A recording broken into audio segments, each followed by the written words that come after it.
जहां एक तरफ वीर सिंह गोमती की बात सुनकर हैरान था, वहीं दूसरी तरफ यही हाल बृजमोहन का था।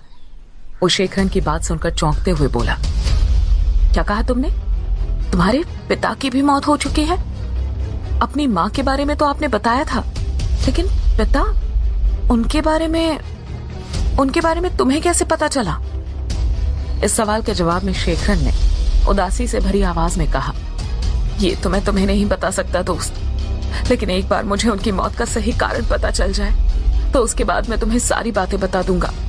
ये कहते हुए वो तुरंत बृजमोहन के करीब आया और बोला, मित्र, सारा सच जानने के बाद क्या तुम मेरी मदद करोगे? क्योंकि मुझे ऐसा लगता है कि मेरे पिता की मौत किसी साधारण कारण से नहीं हुई है। बृजमोहन शेखरन की बात सुनकर एक पल के लिए शांत हो गया, लेकिन फिर कुछ सोचकर बोला, ठीक है दोस्त, अब जब तुम्हें दोस्त मान ही लिया है तो मैं तुम्हारी हर संभव मदद करने को तैयार हूं। फिलहाल मुझे निकलना होगा, चाहो तो मेरे साथ चल सकते हो। कल से इसी घर में बैठे बैठे बोर हो गए होंगे।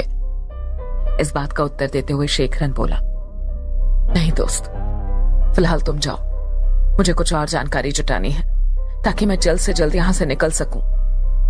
शेखरन की बात सुनकर बृजमोहन वहां से निकल गया। उसके जाते ही शेखरन ने एक बार फिर उस किताब को उठाया और पढ़ना शुरू किया। किताब की कहानी 5 वर्ष आगे से शुरू हुई थी। अभिराज अब पूरी तरह से आदित्य देव बन चुका था। बूढ़े बाबा 5 वर्षों में काफी बूढ़े हो चुके थे, लेकिन अपनी बेटी सुकांता के लिए योग्य वर की तलाश अभी भी जारी थी। आदित्य देव ने इन 5 सालों में बूढ़े बाबा की काफी सेवा की। वो रोज जितना भी कमाता उसका काफी हिस्सा बाबा को लाकर दे देता। एक रात आदित्य देव काम करके घर लौट आए था कि अचानक उसके दरवाजे पर जोर जोर की दस्तक हुई।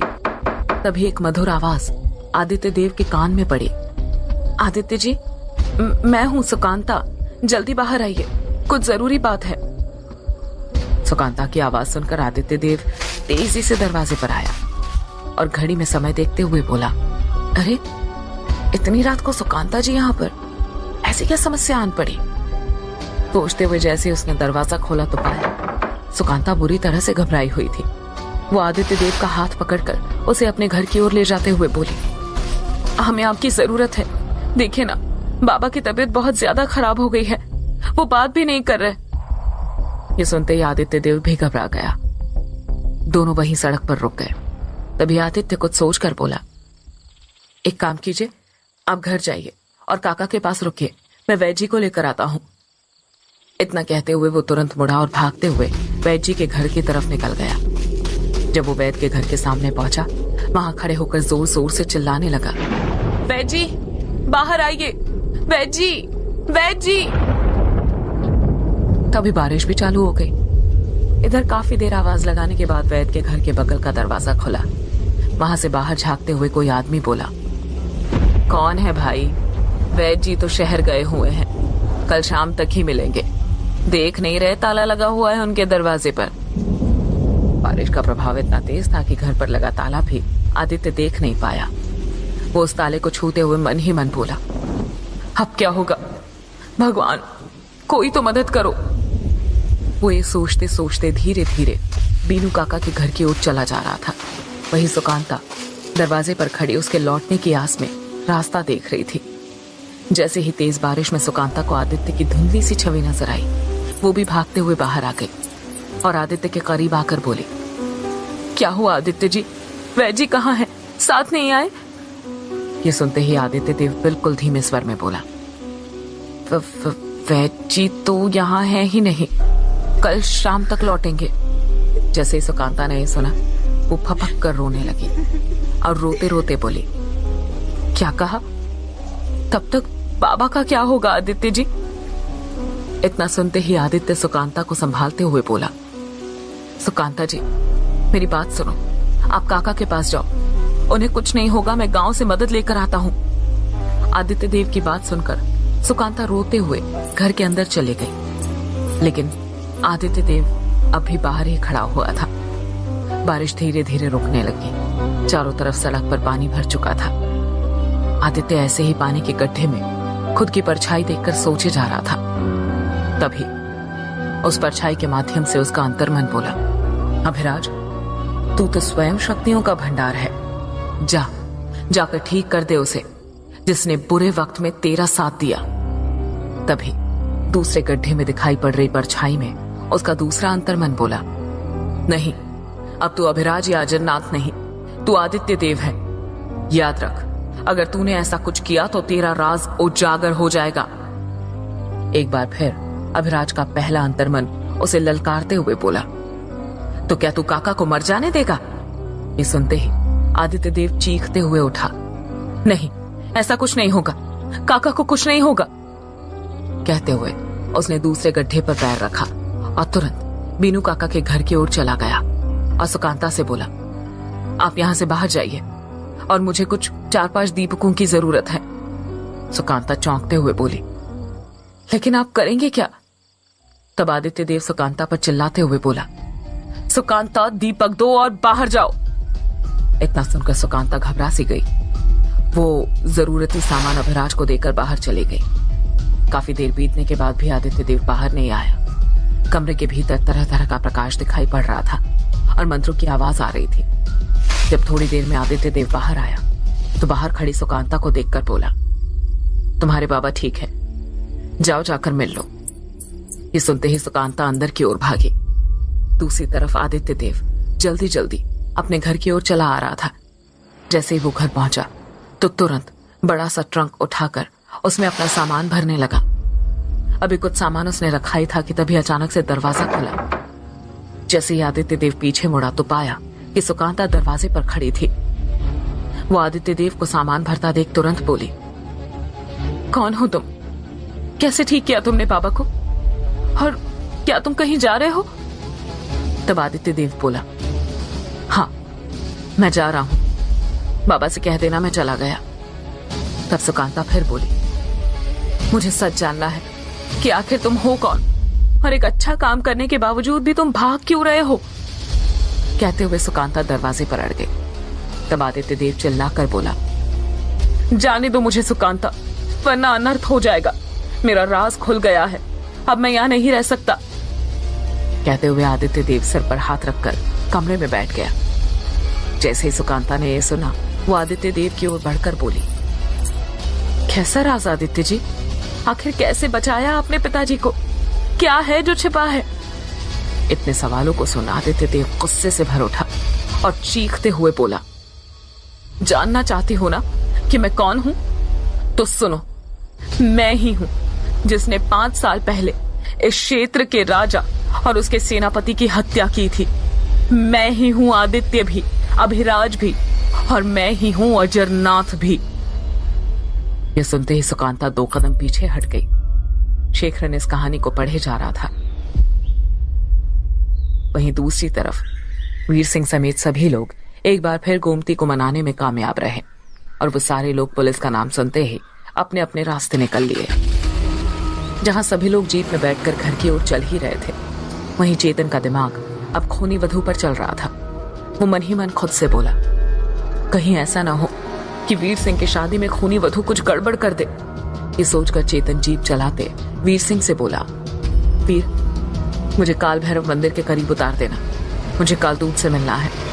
जैसे जीप मंदिर के करीब पहुंची तो सभी लोग जीप के भीतर से ही देव काल भैरव की ओर हाथ जोड़कर प्रार्थना करने लगे। चेतन वहीं उतर गया। जैसे जीप वहां से गई तो चेतन ने देखा कालदूत सड़क के दूसरी ओर मंदिर की सीढ़ियों पर बैठा हुआ था। चेतन तुरंत कालदूत के करीब पहुंच गया और बोला, कालदूत, अब तक तो तुम जान ही गए होगे कि मैं इतना खुश क्यों हूं। तब कालदूत धीमे से बोला, आई नो, वीर सिंह और गोमती की शादी हो रही है, लेकिन कालदूत का लेकिन सुनते ही चेतन के चेहरे पर चिंता के भाव उभर आए। वो तुरंत बोला, लेकिन क्या कालदूत? तब कालदूत बोला, ये शादी टल सकती है, कारण सिर्फ एक है, खूनी वधू। इतना सुनते ही चेतन बोला, मैं उसी वजह से तो बात करने आया हूं, तुम बताओ कैसे रोक सकते हैं हम उसे। तब कालदूत बोला, मुझे नहीं पता, इतने समय से अगर वो शांत है तो कुछ कहा नहीं जा सकता कि कब वो दोबारा हमला करे। लेकिन जाओ, जाकर पारस को इस बारे में बताओ ताकि वो पूरा इंतजाम कर सके, क्योंकि पारस ही है जो उसे रोक सकेगा और उसे कैद कर पाएगा। लेकिन उसकी मुक्ति का जल्दी ही कुछ ना सोचा तो मुसीबत के पहाड़ खड़े हो जाएंगे हमारे सामने। चेतन ने जवाब में कहा, ठीक है कालदूत, मैं आज ही पारस से इस बारे में डिस्कस करता हूं। तब तक तुम उसकी मुक्ति के विषय में जानकारी जुटाओ। ठीक है, अब मैं निकलता हूं। कहते हुए वो वहां से निकल गया। उसके जाते ही कालदूत मन ही मन बड़बड़ाया, मुसीबतों की पूरी श्रृंखला जल्दी ही सामने आने वाली है। ये तो सिर्फ शुरुआत ही है समझो चेतन। इसके बाद कालदूत भी वहां से गायब हो गया। दोपहर से ही वीर सिंह की शादी की तैयारियां शुरू हो चुकी थी।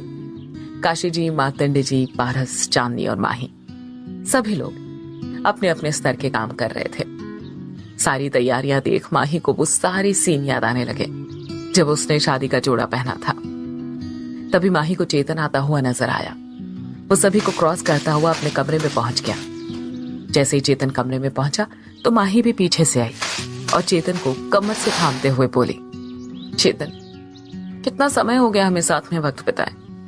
मैं तो कहती हूँ कि हम भी अभी शादी कर लेते हैं। चेतन तुरंत ही उससे अपने आप को छुड़ाते हुए बोला, क्या कर रही हो माही, कोई देख लेगा। चेतन के स्ट्रेंज बिहेवियर से अब माही बिल्कुल उखड़ते हुए बोली, ठीक है चेतन, मुझे समझ में आ गया है कि तुम इस तरह से नहीं मानोगे। मैं नीचे जाकर हंगामा करूंगी कि भैया के साथ हमारी भी शादी हो। ये कहते हुए माही दरवाजे तक पहुंच गई, लेकिन चेतन को कुछ नहीं सूझ रहा था कि वो उसे कैसे रोके। तो वो उसका हाथ पकड़कर उसे रोकते हुए बोला, माही, तुम सच जानना चाहती हो ना कि मैं तुमसे दूर क्यों भाग रहा हूं और क्यों हमारी शादी की बात नहीं हो रही है? तो सुनो, मैंने तुम्हें बचाने के लिए कुछ दिनों तक अविवाहित रहने का व्रत लिया था, लेकिन मैं तुम्हें बताना नहीं चाहता था। चेतन के कहे इस झूठ से माही एक पल के लिए शांत हो गई। तभी चांदनी ने उसे आवाज लगाई तो वो जाते हुए बोली, ठीक है चेतन, अगर यही सच है तो मैं मान लेती हूँ। हम इस बारे में बाद में बात करेंगे। कहते हुए माही वहां से निकल गई। वहीं चेतन अपने पलंग पर बैठा कहे हुए झूठ पर अफसोस करने लगा। देखते ही देखते ये दिन भी ढल चुका था और घर की सजावट भरी लाइटें भी जल उठी थी। देर रात हवाएं तेज हो गई और अचानक ही चेतन के दरवाजे की खिड़कियां खड़खड़ाने लगी। चेतन हल्की हल्की नींद में था, लेकिन अचानक हुए शोर से वो जाग गया। वो खिड़कियां बंद करने के लिए उठाई था कि अचानक माहौल में कुछ ठंडक सी महसूस हुई। वो मन ही मन बोला, अरे ये क्या हो रहा है, अचानक ठंड कैसे बढ़ गई। तभी उसे कमरे के बाहर बैल्कनी के पास एक काला साया नजर आया। ऐसा लग रहा था जैसे कोई छत पर टहल रहा हो। चेतन आगे बढ़ा और उस साए के करीब चलते हुए जोर से चिल्लाया, कौन है, कौन है वहां? लेकिन किसी ने कोई जवाब नहीं दिया। जैसे ही चेतन उस साए के निकट पहुंचा तो वहां कोई नहीं था। चेतन ये देख हैरानी से बोला, अरे अभी यहां कोई ना कोई तो था, शायद ये मेरा भ्रम है। ये सोचते हुए चेतन कमरे की ओर बढ़ा ही था कि उसे रात रानी की मध्यम खुशबू आने लगी। तो चेतन तुरंत ही समझ गया कि ये खूनी वधू ही है। उसने एक बार फिर यहाँ वहां देखा, लेकिन कोई नजर नहीं आया। तब वो बोला, अब तो पक्का ये मेरा भ्रम ही है। कहते हुए वो कमरे में लौट आया और दरवाजा बंद करके सो गया। तभी अचानक सड़क पर जलती पीली बत्ती फड़फड़ाई और तेज आवाज के साथ उसका कांच टूट गया और खूनी वधू छत पर प्रकट हो गई। वो चेतन के कमरे की ओर बढ़ते हुए बोली, अब समय आ गया है एक नया शिकार करने का। मैं इस घर की खुशी को जल्द ही मातम में बदल दूंगी।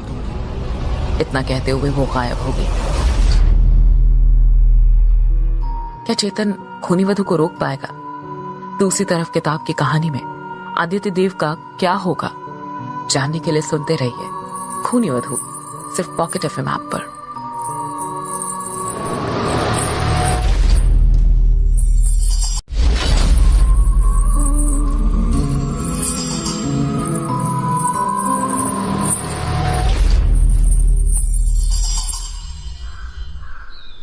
शेखरन ने अब तक जो कुछ भी उस किताब में पढ़ा था उससे स्पष्ट हो चुका था कि अजरनाथ जो कि अपनी गलतियों के बाद आदित्य देव बन चुका है, उसके पास फिलहाल ऐसा कोई कारण नहीं था जिससे कि वो बुरा आदमी बन जाए।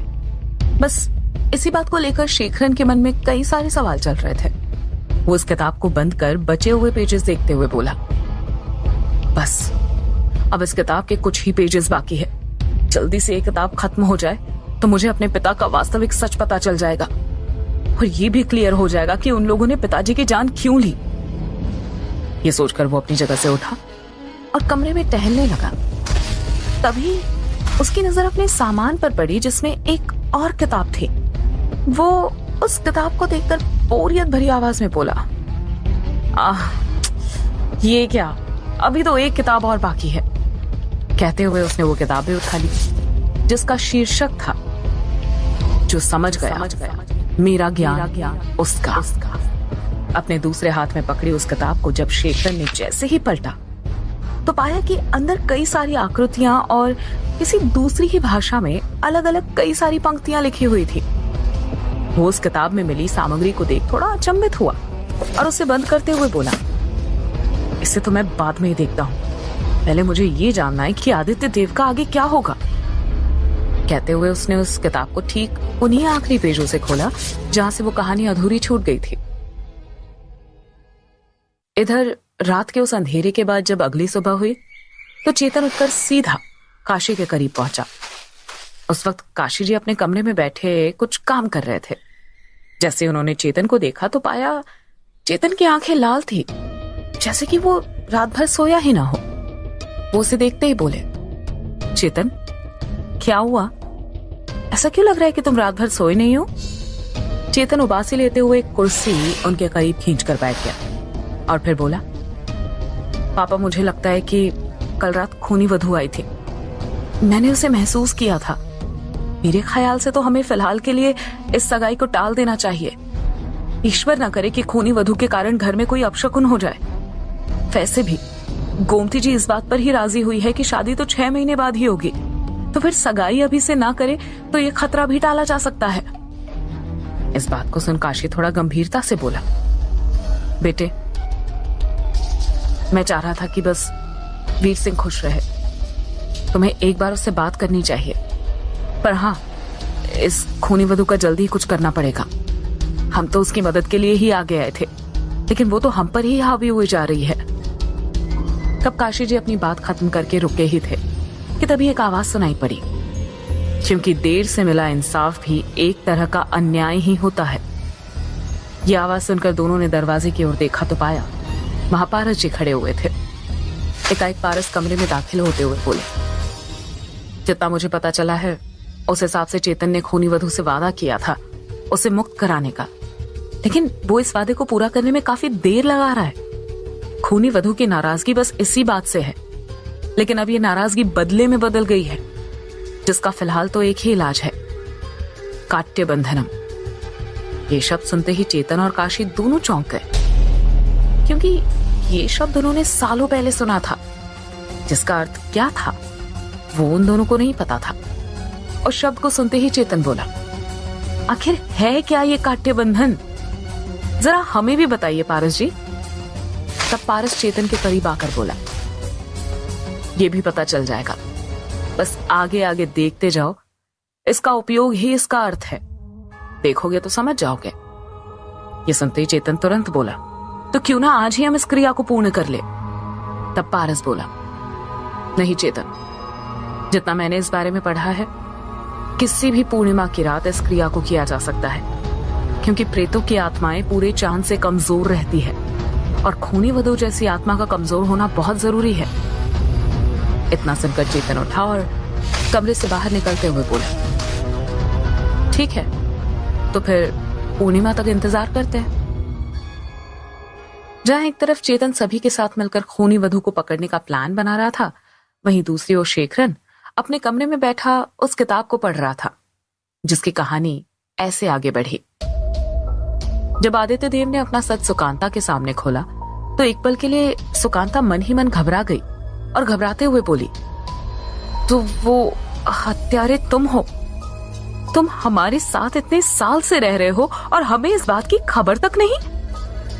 तभी आदित्य देव अपनी जगह पर बैठ सुकांता से नजर चुराते हुए बोला, मैं कोई हत्यारा नहीं हूं, उसके पीछे भी एक कहानी है। तब सुकांता धीरे धीरे उसके पास आई और बोली, मैं जानना चाहती हूँ कि ऐसा क्या हुआ जिसने तुम्हें पहले हत्यारा बनाया और फिर एक अच्छा आदमी बनने पर मजबूर कर दिया। ये सुनकर आदित्य देव ने भीगी आंखों से एक पल को सुकांता को देखा और फिर अपने साथ गुजरी पूरी कहानी उसे सुना डाली।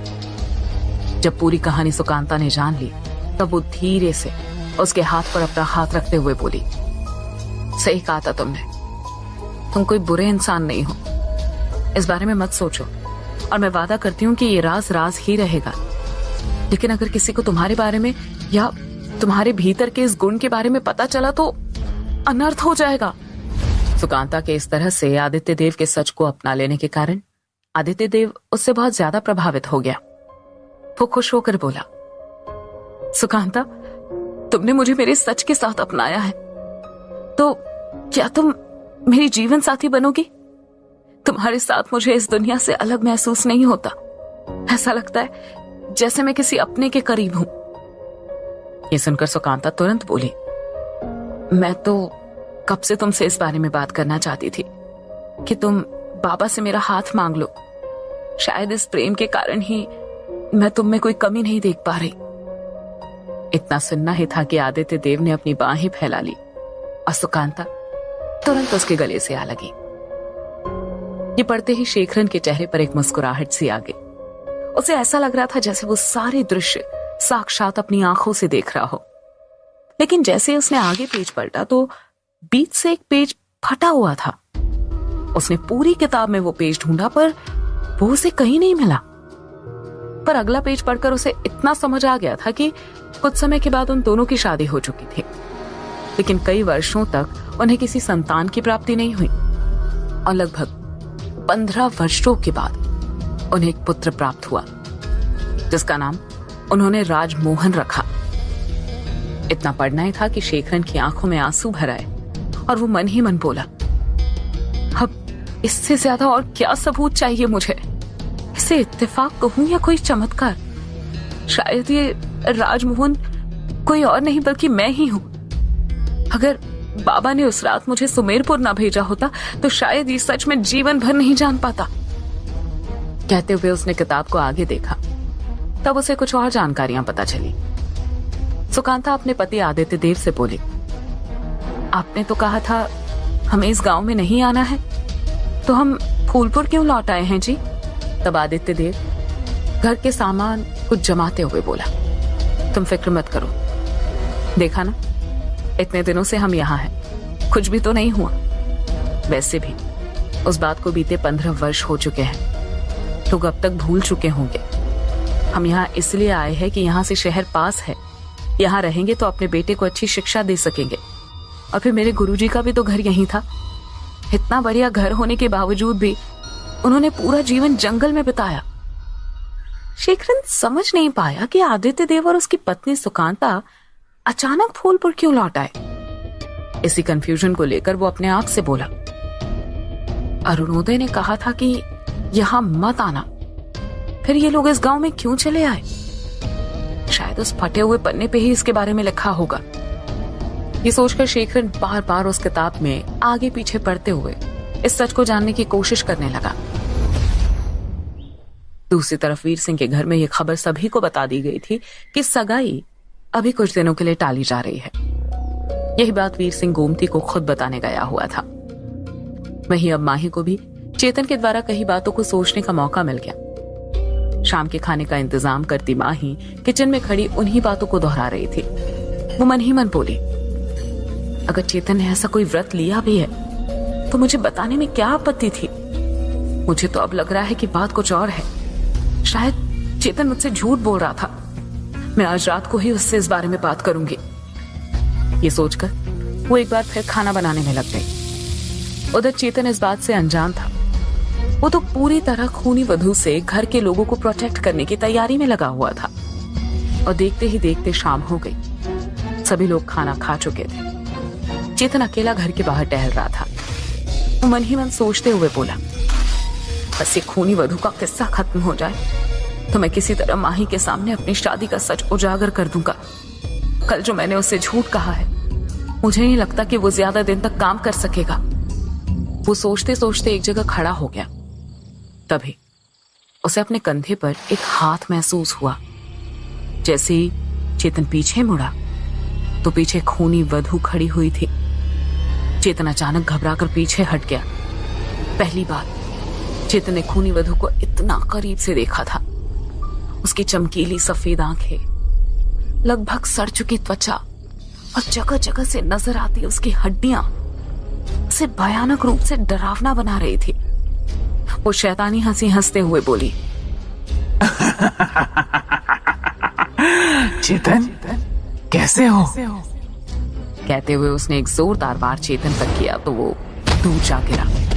तभी अचानक हवाएं तेज हो गई, बिजली कड़कने लगी और रात रानी की गंध हवा में फैलने लगी। उसने अपनी शक्तियों के दम से चेतन को गर्दन से पकड़कर ऊपर उठा दिया। चेतन का दम बुरी तरह से घुंच रहा था। वो दबी हुई आवाज में बोला, छोड़ दो मुझे, मैं मर गया तो तुम्हारी मदद कौन करेगा? इतना सुनते ही वो भड़क उठी और उसके गुस्से का प्रभाव काफी बढ़ गया। वो चीखते हुए बोली, नहीं चाहिए अब तेरी मदद। अब एक बार फिर मौत का खेल शुरू होगा, जिसकी शुरुआत आज से होगी और सबसे पहले तू मरेगा। तभी अचानक घर के बाकी लोग भी कमरे से बाहर आ गए। जैसे ही पारस ने खूनी वधू को देखा, उसने तुरंत ही अपनी जेब से एक लॉकेट निकाला जो किसी शीशे के समान था।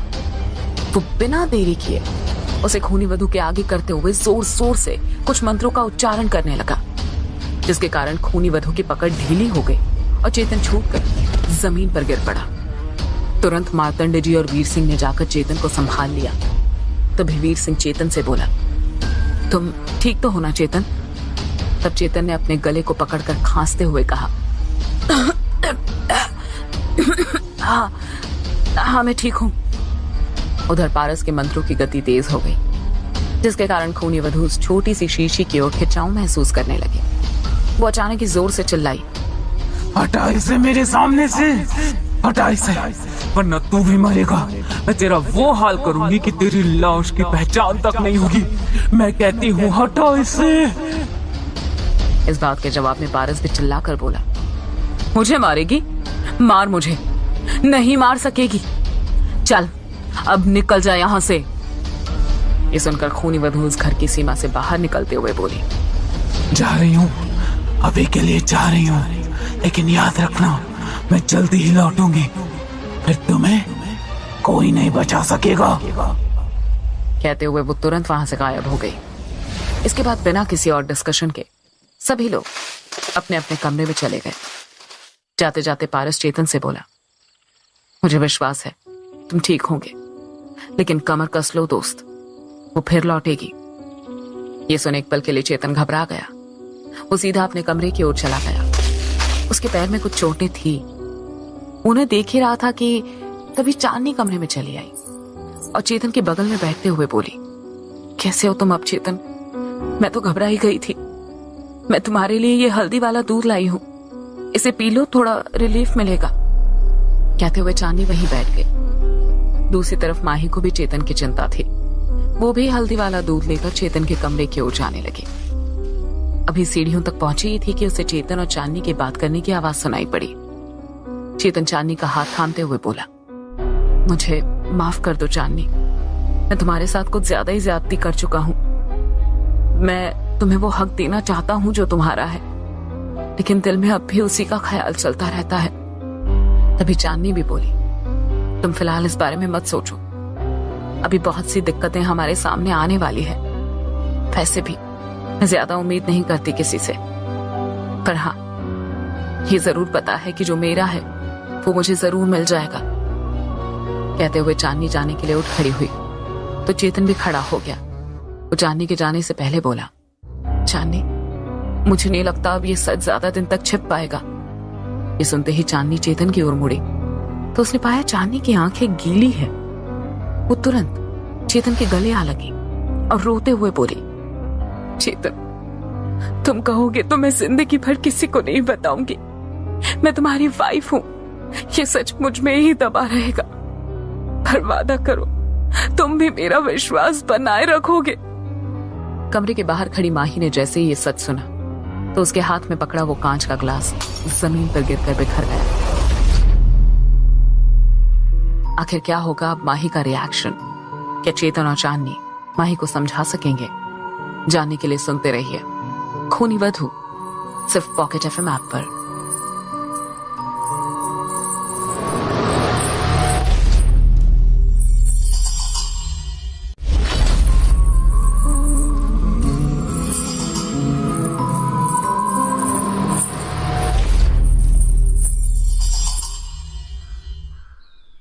जैसे ही माही के हाथ से दूध का ग्लास छूटकर नीचे गिरा तो कमरे में खड़े चेतन और चांदनी चौंक गए और तुरंत भागकर बाहर आ गए। तब माही उन दोनों को देखकर बेहद गुस्से से भरी आवाज में बोली, ओह, तो यहाँ ये सब हो गया? इसका मतलब मैं इतने समय से सिर्फ धोखे में थी। कहते हुए वो सीधे अपने कमरे की ओर चल पड़ी। टूटे हुए ग्लास का कांच उसके पैर में चुभकर निकल चुका था, जिससे लगातार खून बह रहा था, पर माही को उस दर्द का एहसास तक नहीं हुआ। चांदनी माही के गुस्से को देखकर घबरा गई और घबराते हुए चेतन का हाथ पकड़ते हुए बोली, अब क्या होगा चेतन? मुझे तो बहुत डर लग रहा है। देखा ना माही गुस्से में कैसे गई? चेतन तुरंत उससे हाथ छुड़ाकर नीचे उतरते हुए बोला, चांदनी, अब जो भी हो इसे फेस करना ही है, चलो नीचे जाओ। कहते हुए चेतन भी फटाफट सीढ़ियों से नीचे उतरा तो पाया काशी जी अपनी व्हील चेयर पर बैठे और उस व्हील चेयर को संभालते हुए मार्तंड जी के कमरे के सामने चले आए। एकाएक काशी जी इस घटना के बारे में पूछने लगे। वो बोले, क्या हुआ चेतन? माही के कमरे से जोर की आवाजें सुनाई पड़ी तो हम लोग बाहर निकलकर देखने आए। आखिर बात क्या है? माही इतने गुस्से में क्यों थी? ये सुनकर घबराया चेतन माही के दरवाजे को खटखटाने से पहले काशी जी की ओर देखकर बोला, पापा, अब तो अनर्थ ही समझो। माही जान गई कि चांदनी और मैं शादीशुदा हैं। कहते हुए वो माही के दरवाजे को जोर जोर से ठोकने लगा। वो बाहर से चिल्ला भी रहा था, माही, हमारी बात तो सुनो, माही, हमारी बात तो सुन लो। तभी अचानक से दरवाजा खुला तो सभी माही को देखने लगे। माही की आंखें लाल हो चुकी थी। वो गुस्से में चीखते हुए बोली, अब क्या कुछ बाकी रह गया है पूछने बताने को? एकाएक चेतन बोला, माही मैं। वो इतना कह ही रहा था कि तभी माही उसे चुप कराते हुए बोली, चेतन चुप, बिल्कुल चुप। कहते हुए वो अपने कमरे में चले आ रहे वीर सिंह के करीब पहुंचकर बोली, भैया, सिर्फ एक सवाल, क्या आप पहले से जानते थे कि चांदनी और चेतन की शादी हो चुकी है? तब वीर सिंह बिना जवाब दिए बोला, अरे पहले ये तो बताओ कि हुआ क्या है? ये सुनकर माही तेज आवाज में बोली, भैया, सिर्फ हाँ या ना। इतना सुनकर वीर सिंह ने बिना कुछ कहे अपनी नजरें नीचे कर ली। अब माही सीधा काशी जी की ओर बढ़ी और उनसे बोली, पापा, मैंने कभी अपने बाबा को नहीं देखा, लेकिन जब से आप आए तब से मैं आपको अपने पिता की जैसी मानती आई हूँ। कह दो कि ये झूठ है। आपने अपने बेटे का हाथ अपनी ही विद्यार्थी के हाथ में सौंप दिया, ये जानकर भी कि वो किसी और से प्यार करता है। काशी जी भी कुछ ना कह सके और उन्होंने भी गर्दन नीचे झुका ली। तब माही चेतन के पास आकर बोली, सच कहना चेतन, तुम मुझे ये सच कब बताने वाले थे? चेतन ने एक कदम आगे बढ़ाते हुए कहा, माही, एक बार मेरी बात तो सुन लो। तब माही गुस्से से भरी आवाज में बोली, बस चेतन, बस। तुम्हें तो मुझसे बहुत प्यार था, फिर भी तुम इस चांदनी के जाल में फंस ही गए। आखिर जो मेरा सबसे बड़ा डर था वही पूरा हुआ। कहते हुए वो एक पल के लिए रुकी और दोबारा बोली, ओह, तो अब मुझे हर वो बात याद आ रही है कि जब जब मैंने चेतन से शादी की बात की तो इसने मुझे किस तरह से टाला। कहते हुए माही घुटनों पर बैठकर जोर जोर से रोने लगी और फिर गुस्से में वो दोबारा उठी और चांदनी पर झपट्टा मारकर उसे कंधे से झंझोड़ कर बोली, तो आखिर तुमने मुझसे मेरा लवर छीन कर चैन मिल ही गया है ना? शायद तुम इसी के लिए तो यहाँ आई थी। ठीक कहा ना मैंने? चांदनी माही के इस तरह के रिएक्शन पर खुद को छुड़ाते हुए बोली, क्या कर रही हो माही? दर्द हो रहा है, छोड़ो मुझे। पहले एक बार हमारी बात तो सुन लो। इस पर माही उसका कंधा छोड़ उसका गला दबाते हुए बोली, मैं तुम्हारी जान ले लूंगी। तुमने मुझसे मेरा सब कुछ छीन लिया चांदनी। चांदनी का दम घुटने लगा। तो चेतन माही को चांदनी से दूर करते हुए चिल्लाया, होश में आओ माही, ये सब जो कुछ भी हुआ है तुम्हारे लिए ही हुआ है, तुम्हारी जान बचाने के लिए हुआ है। तुम उस काली दुनिया में फंसी हुई थी और मैं तुम्हें बचा नहीं पा रहा था क्योंकि वहां निस्वार्थ भाव से जाना था, जबकि सबसे बड़ा स्वार्थ तुम ही थी। तुमसे ध्यान हटाने के लिए ही ये सब हुआ था। तुम चांदनी को ब्लेम मत करो, अगर वो शादी नहीं करती तो मुझे किसी और से ही शादी करना पड़ता। इतना सुनकर माही चांदनी से दूर हट गई और फिर जोर से रोते हुए बोली, चेतन, अगर ये सच भी है तो मुझे बचाने का कोई और तरीका भी हो सकता था। अब भी समय है, तोड़ दो ये शादी और लौट आओ मेरे पास। कहते हुए वो वीर सिंह के पास आई और उसके सामने गिड़गिड़ाते हुए बोली, भैया कहो ना चेतन से कि वो लौट आए मेरे पास, तोड़ दे ये शादी। माही सबके सामने गिड़गिड़ाती रही लेकिन कोई कुछ ना बोला। तभी चेतन आगे आया और माही को एक कुर्सी पर बैठाकर धीमे स्वर में बोला, माही बात को समझो, चांदनी शादी के लिए बिल्कुल तैयार नहीं थी, लेकिन तुम्हारे लिए, तुम्हारी जिंदगी के लिए उसने ये बलिदान दिया है। अब अगर ये शादी टूट गई तो उसे कौन अपनाएगा? बेशक मैं तुमसे प्यार करता हूँ, लेकिन अब शायद हमें अपनी किस्मत के साथ ही आगे बढ़ना चाहिए। माही के आंसू सूख चुके थे। वो उठी और चेतन को घूरते हुए बोली, मैं समझ गई चेतन, चिंता मत करो, मैं अपने आप को मना लूंगी। फिलहाल मुझे अकेला छोड़ दो, अब मुझे किसी से कोई बात नहीं करनी। कहते हुए वो अपने कमरे में चली गई और खुद को अंदर से बंद कर लिया और दरवाजे से टिककर अपने आंसू पोंछकर बोली, मैंने कभी सपने में भी नहीं सोचा था कि मेरे साथ ऐसा कुछ होगा। चेतन, अगर तुम मेरे और मैं तुम्हारी नहीं हो सकी तो मैं हम दोनों को किसी का भी नहीं होने दूंगी। ये कहते हुए वो पलंग पर लेट गई। उधर काशी चेतन और चांदनी से बोला, फिक्र मत करो तुम लोग, अभी उसे झटका लगाए लेकिन धीरे धीरे वो सब समझ जाएगी। कहते हुए वो भी निकल गए, लेकिन गीली आंखें लिए वीर सिंह अब भी वहीं खड़ा था। जैसे ही चेतन और उसकी नजरें मिली तब वीर सिंह बोला, मुझे इसी बात का डर था चेतन कि माही हम सबको गुनहगार ना मान बैठे, और देखो आज वही हुआ। लेकिन आज से तुम अपनी जिंदगी शुरू कर सकते हो, माही को मैं समझा लूंगा। कहते हुए वो भी वहां से जाने लगा। उसकी आवाज में वो दर्द साफ साफ झलक रहा था। दूसरी तरफ शेखरन किताब के जरिए अब भी आदित्य देव की कहानी को जान रहा था। अभी फूलपुर में रहते हुए आदित्य देव अपनी पत्नी सुकांता और एक बेटे राजमोहन देव के साथ सुख से रहने लगे थे। रोज की तरह आदित्य देव अपने काम पर जाता और घर लौट आता। जिंदगी बड़ी अच्छी कट रही थी। कुछ सालों के बाद उन्हें एक और पुत्र की प्राप्ति हुई और इसका नाम राजशेखरन रखा गया। जैसे ही शेखरन ने ये पढ़ा तो वो चौंकते हुए बोला, इसका मतलब मैं गलत था, मोहन मैं नहीं, मुझसे बड़ा मेरा भाई। कहते कहते वो एक पल के लिए रुका और आगे पढ़ने लगा। घर में छोटे बच्चे के आ जाने से सभी लोग बड़े खुश थे। एक दिन सुकांता अपने पति आदित्य देव से बोली, सुनो, अब तो हम 3 से 4 हो गए हैं। इतने सालों के बाद हमें मोहन के रूप में पहली संतान हुई और अब शेखरन भी है। हमें इनके भविष्य के बारे में सोचना चाहिए। तुम्हें अपने इस लकड़ी कटाई के काम को छोड़कर कुछ और करना चाहिए। इस बात को सुन आदित्य देव सुकांता की गालों पर हाथ रखकर बोला, अरे मैं कोई ऐसी वैसी जगह काम नहीं करता, बड़ी कंपनी है, तुम देखना जल्दी ही हमारे दिन पलट जाएंगे। कहते हुए वो अपने काम पर निकल गया। जंगल में पहुंचकर वो अपना काम करने के लिए बड़े से पेड़ पर चढ़ा हुआ था। तभी बगल के पेड़ पर चढ़ा एक आदमी बोला, क्यों भाई, अब तो तुम्हारे क्षेत्र का सूखा खत्म हो गया होगा, तुम अपने घर क्यों नहीं लौट जाते? वहां भी तो तुमने अपनी संपत्ति बना रखी है। इस बात के जवाब में खुशी से आदित्य देव ने कहा, नहीं यार, अब तो इधर ही मन लग गया है, अब मैं यहीं रहूंगा। इतना कहते हुए वो दोनों काम करने लगे। तभी अचानक जोर की आवाज हुई और नीचे खड़े 2 लोग चिल्ला उठे, भागो, ये पेड़ तो इस तरफ ही गिर रहा है। ये सुनते जैसे आदित्य देव ने नीचे की ओर देखा तो वो गिरते पेड़ को देखकर बोला, ये क्या, अगर वो पेड़ नहीं हटा तो ट्रक में बैठे लोग मर जाएंगे। तब 2 लोग और चिल्लाए, जल्दी बाहर निकलो, पेड़ गिर रहा है। लेकिन ट्रक का दरवाजा लॉक हो गया और वो खुल नहीं पाया। जैसे ही गिरता हुआ वो पेड़ ट्रक तक पहुंचा तो बहुत ही तेज आवाज आई, जैसे बिजली गिरी हो, और वो बड़ा सा पेड़ 2 टुकड़ों में टूट गया।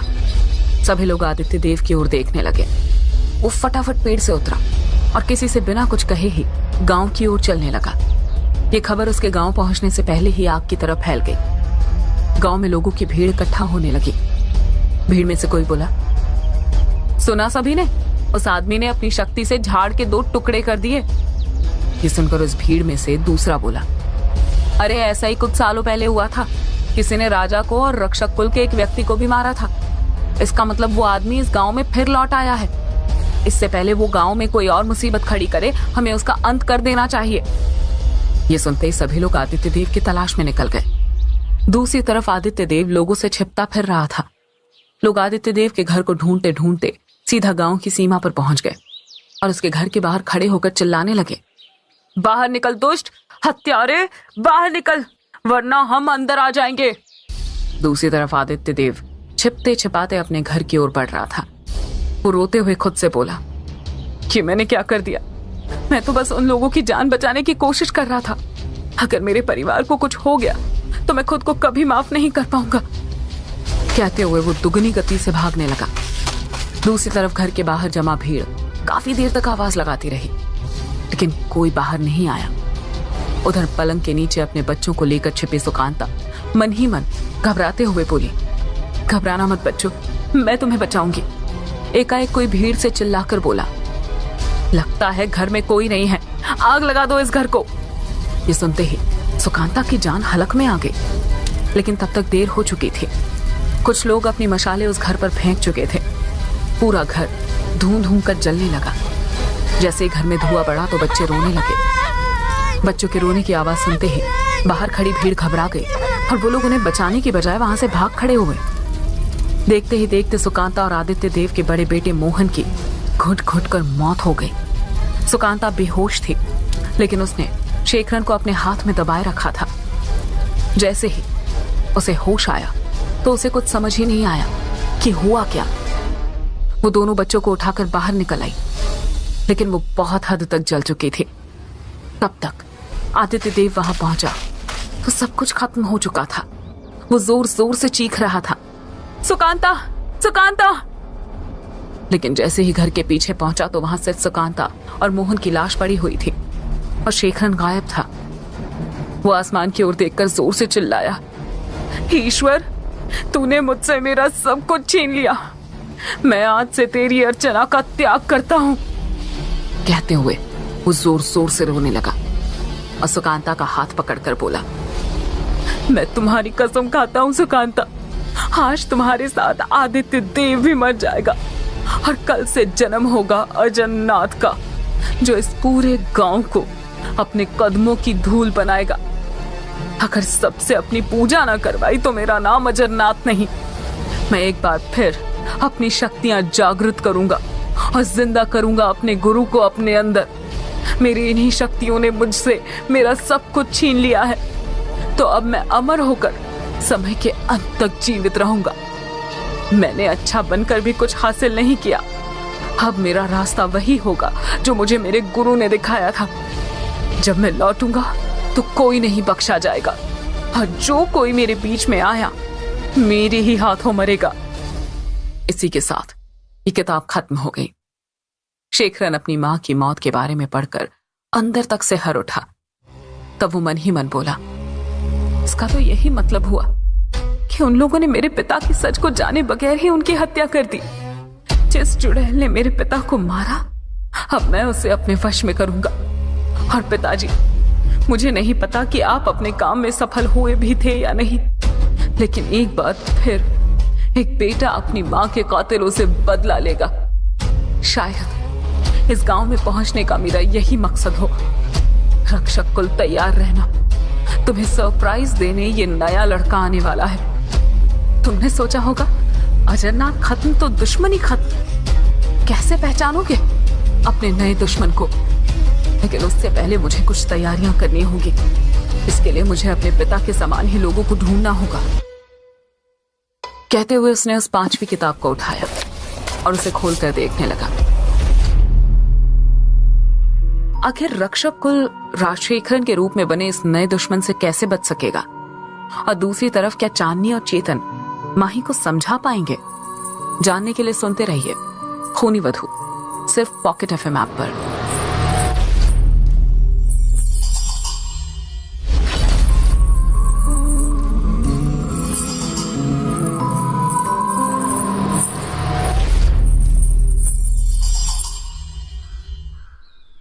शेखरन के द्वारा किताब से मिली जानकारी को जान लेने के बाद उसका गुस्सा उन सभी के प्रति बहुत बढ़ चुका था जो कि अजरनाथ की मौत के लिए जिम्मेदार थे। बृजमोहन के घर में ठहरा शेखरन अब जल्दी जल्दी अपना सामान समेटने लगा और समेटते हुए मन ही मन बोला, बस बहुत हो गई समय की बर्बादी, अब मुझे यहाँ से जाना होगा। मैं कभी नहीं चाहता था कि मुझे मेरे पिता की खबर इस तरह मिले, लेकिन मैं लौटूंगा अपने माँ बाप की मौत का बदला लेने के लिए। वो ये कह ही रहा था कि एक बार फिर वो अजरनाथ की किताब नंबर 5 को देखकर बोला, शायद इस किताब में पिताजी ने उन सभी मंत्रों और विद्याओं का संग्रह किया है जिसकी जानकारी उन्हें थी। अगर मैं इस किताब के रहस्य को समझ गया तो मैं भी अपने पिता की तरह ही शक्तिशाली हो जाऊंगा और फिर बदला लूंगा हर उस दर्द का जो मेरी माँ ने सहे, और सबक सिखाऊंगा उन्हें जिन्होंने मेरे पिता को एक बुरा इंसान बनने पर मजबूर कर दिया। ये कहते हुए शेखरन का मन दर्द से भरने लगा था। ये सारी बातें सोचते हुए वो अपना सामान समेट ही रहा था कि तभी दरवाजे पर दस्तक हुई। शेखरन तुरंत ही अपना सामान छोड़कर दरवाजे पर पहुंच गया तो पाया बृजमोहन आया हुआ था। वो कमरे में दाखिल होते हुए वहां फैले सामान को देखकर बोला, क्या हुआ दोस्त, कहीं जा रहे हो? तब शेखरन ने उसके जवाब में बिना उसकी ओर देखे कहा, हाँ दोस्त, मैंने कहा था ना कि जैसे ही मुझे मेरे पिता के बारे में पता चलेगा तो मैं चला जाऊंगा। ये सुनते ही बृजमोहन बड़े ही अचंभे के साथ बोला, तो क्या इसका मतलब? कहते हुए वो रुक गया। तब शेखरन ने उसकी ओर देखकर कहा, हाँ तुम सही समझे। इतना सुनना ही था कि बृजमोहन तुरंत शेखरन के करीब आ गया और उसे आश्चर्य से देखकर बोला, लेकिन कैसे? कल तक तो तुम्हारे पास कोई सुराग नहीं था, फिर आज अचानक कहां से पता चल गया तुम्हें तुम्हारे पिता के बारे में? तब शेखरन सारा काम छोड़कर पलंग पर बैठ गया और वहां रखी उन किताबों को उदासी से भरी नजरों से देखकर बोला, सुराग तो मेरे पास थे, लेकिन मैं खुद इस बारे में नहीं जानता था। ये सारी बातें सुनकर बृजमोहन का दिमाग घूम गया। तब वो बड़ी ही मासूमियत भरे अंदाज में बोला, दोस्त, जो कुछ भी तुम कह रहे हो मेरे तो कुछ भी पल्ले नहीं पड़ रहा। तब शेखरन बोला, ठीक है, मैं तुम्हें पूरी बात बताता हूँ। इतना कहकर शेखरन ने अजरनाथ की मौत से लेकर उसकी सारी किताबें मिलने और किताबों से जानकारी पर्याप्त होने तक की सारी बातें बृजमोहन के आगे खोल कर रख दी। और उन बातों के आखिर में शेखरन अपनी जगह से खड़े होकर गहरी सांस लेते हुए बोला, तो दोस्त, ये थी पूरी कहानी। अब तुम ही बताओ मैं क्या करूं? कहते हुए उसने तुरंत ही 5वीं किताब बृजमोहन को दिखाते हुए बोला, क्या तुम इस किताब में लिखी हुई भाषा को जानने में मेरी मदद करोगे? जैसे ही शेखरन ने यह कहा तो बृजमोहन उसे घूरते हुए बोला, शेखर, मुझे तुम्हारे इरादे कुछ ठीक नहीं लग रहे, क्योंकि तुम ही ने बताया कि ये किताब। इतना कहते हुए वो उस किताब को बाकियों के पास रखकर बोला, और वैसे भी सच कहूं तो इस किताब में क्या लिखा है इस बात की जानकारी मुझे नहीं है, लेकिन उसकी बात सुनते ही शेखरन तुरंत बोला, दोस्त, तुम्हारे लेकिन से पता चलता है कि तुम कुछ ना कुछ तो जानते हो। तब बृजमोहन ने उत्तर दिया, मेरे पिताजी के मित्र पुजारी त्रिलोक जी इस बारे में जानते होंगे, लेकिन उनका पता बताने से पहले मुझसे एक वादा करो, तुम ऐसा कुछ नहीं करोगे जो खुद तुम्हें और इस गांव को नुकसान पहुंचाए। बृजमोहन की बात सुन शेखरन चिढ़ गया और तुरंत बोला, देखो दोस्त, मैं इस बात की कोई गारंटी नहीं दे पाऊंगा। तुम जानते ही हो कि इस गांव के लोगों ने मेरी माँ की क्या हालत की थी। और इस तरह उन दोनों के बीच सही और गलत को लेकर बहस लंबी चलती रही।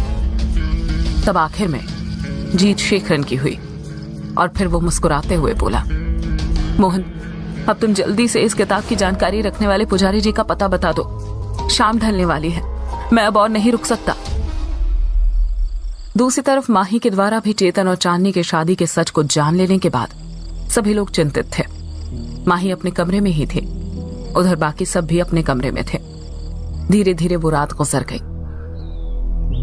सुबह होते ही सबसे पहले चेतन जागा और अपनी आंखें मसलता हुआ बड़बड़ाया, अब तक तो शायद माही का मूड कुछ ठीक हो गया होगा। पहले जाकर मुझे एक बार माही से बात करनी चाहिए। सोचते हुए जैसे ही चेतन सीढ़ियों से नीचे पहुंचा तो पाया माही के कमरे का दरवाजा खुला हुआ था। जैसे ही चेतन कमरे में पहुंचा तो उसे माही दिखाई नहीं दी। वो यहाँ वहां देखते हुए धीरे से बोला, माही, माही कहाँ हो? पर माही वहां नहीं थी। चेतन घबराहट के साथ तेजी से यहाँ वहां ढूंढने लगा। गार्डन से लेकर छत तक चेतन हर जगह भाग भाग कर माही को ढूंढ रहा था, पर माही कहीं नहीं मिली। वो घबरा गया और घर के आंगन में जोर से चिल्लाया, अरे सब लोग बाहर आइए, माही अपने कमरे में नहीं है। चेतन की आवाज ने सभी की नींद उड़ा दी। वो सभी आंगन में इकट्ठा हो गए। तभी वीर सिंह घबराते हुए बोला, क्या हुआ चेतन, कहाँ गई माही? तुमने सभी जगह ठीक से तो देखा ना? तब चेतन भी फिक्र से भरी आवाज में बोला, अरे हाँ, मैं लगभग हर जगह देख चुका हूँ। मुझे लगता है माही घर से बाहर गई होगी। तब मार्तंड जी बोले, तो बच्चों देर मत करो, जल्दी जाकर माही को ढूंढो, इससे पहले कि वो ज्यादा दूर जाए। ये सुनते ही चेतन और वीर सिंह तुरंत दरवाजे से बाहर भागे। तब चांदनी बोली, रुको चेतन, मैं भी चलती हूँ। अलग अलग डायरेक्शंस में देखेंगे तो शायद पता चल जाए। ये कहते हुए वो भी घर से बाहर चली गई। इधर घर में व्हील चेयर पर बैठे काशी जी दरवाजे से बाहर की ओर देखकर बिल्कुल रूंधे गले से बोले, फैज जी, चेतन और चांदनी की शादी का फैसला मेरा था और उस समय वही समय की मांग थी। मुझे लगा हम माही को समझा सकेंगे, लेकिन बात इस हद तक चली जाएगी ये मैंने कभी नहीं सोचा था। कहते हुए उनकी आंख में आंसू आ गए। तब मार्तंड जी उन्हें दिलासा देते हुए बोले, काशी तुम बिल्कुल भी चिंता मत करो, बच्चे गए हैं माही को ढूंढने, मिल जाएगी वो। इधर चेतन, चांदनी और वीर सिंह गांव के लगभग हर गली में माही की तलाश कर चुके थे, पर उन्हें भी असफलता ही हाथ लगी। तभी वीर सिंह माही का नाम चिल्लाते हुए वहीं सड़क पर बैठकर रोने लगा। कोई नहीं जानता था कि माही असल में गई किस ओर थी। पिछली रात क्या हुआ ये घर में मौजूद सभी के लिए एक राज की तरह था। असल में जब पिछली रात सभी लोग सो गए थे तब भी माही अपने कमरे में उदास बैठी थी। एकाएक वो मन ही मन बोली, आप सभी लोगों ने मेरे साथ अच्छा नहीं किया। मैं नहीं भूल सकती चेतन को, और जिससे मैं प्यार करती हूँ वो मेरी ही आंखों के सामने किसी और का हो जाए, ये मैं बर्दाश्त नहीं कर पाऊंगी। ये कहते हुए वो गुस्से में उठ खड़ी हुई और अपने आंसुओं को पोंछते हुए धीरे से बोली, मैं नहीं रहूंगी अब यहाँ। वैसे भी ये घर मेरा कभी था ही नहीं, मैं तो एक अनाथ ही थी।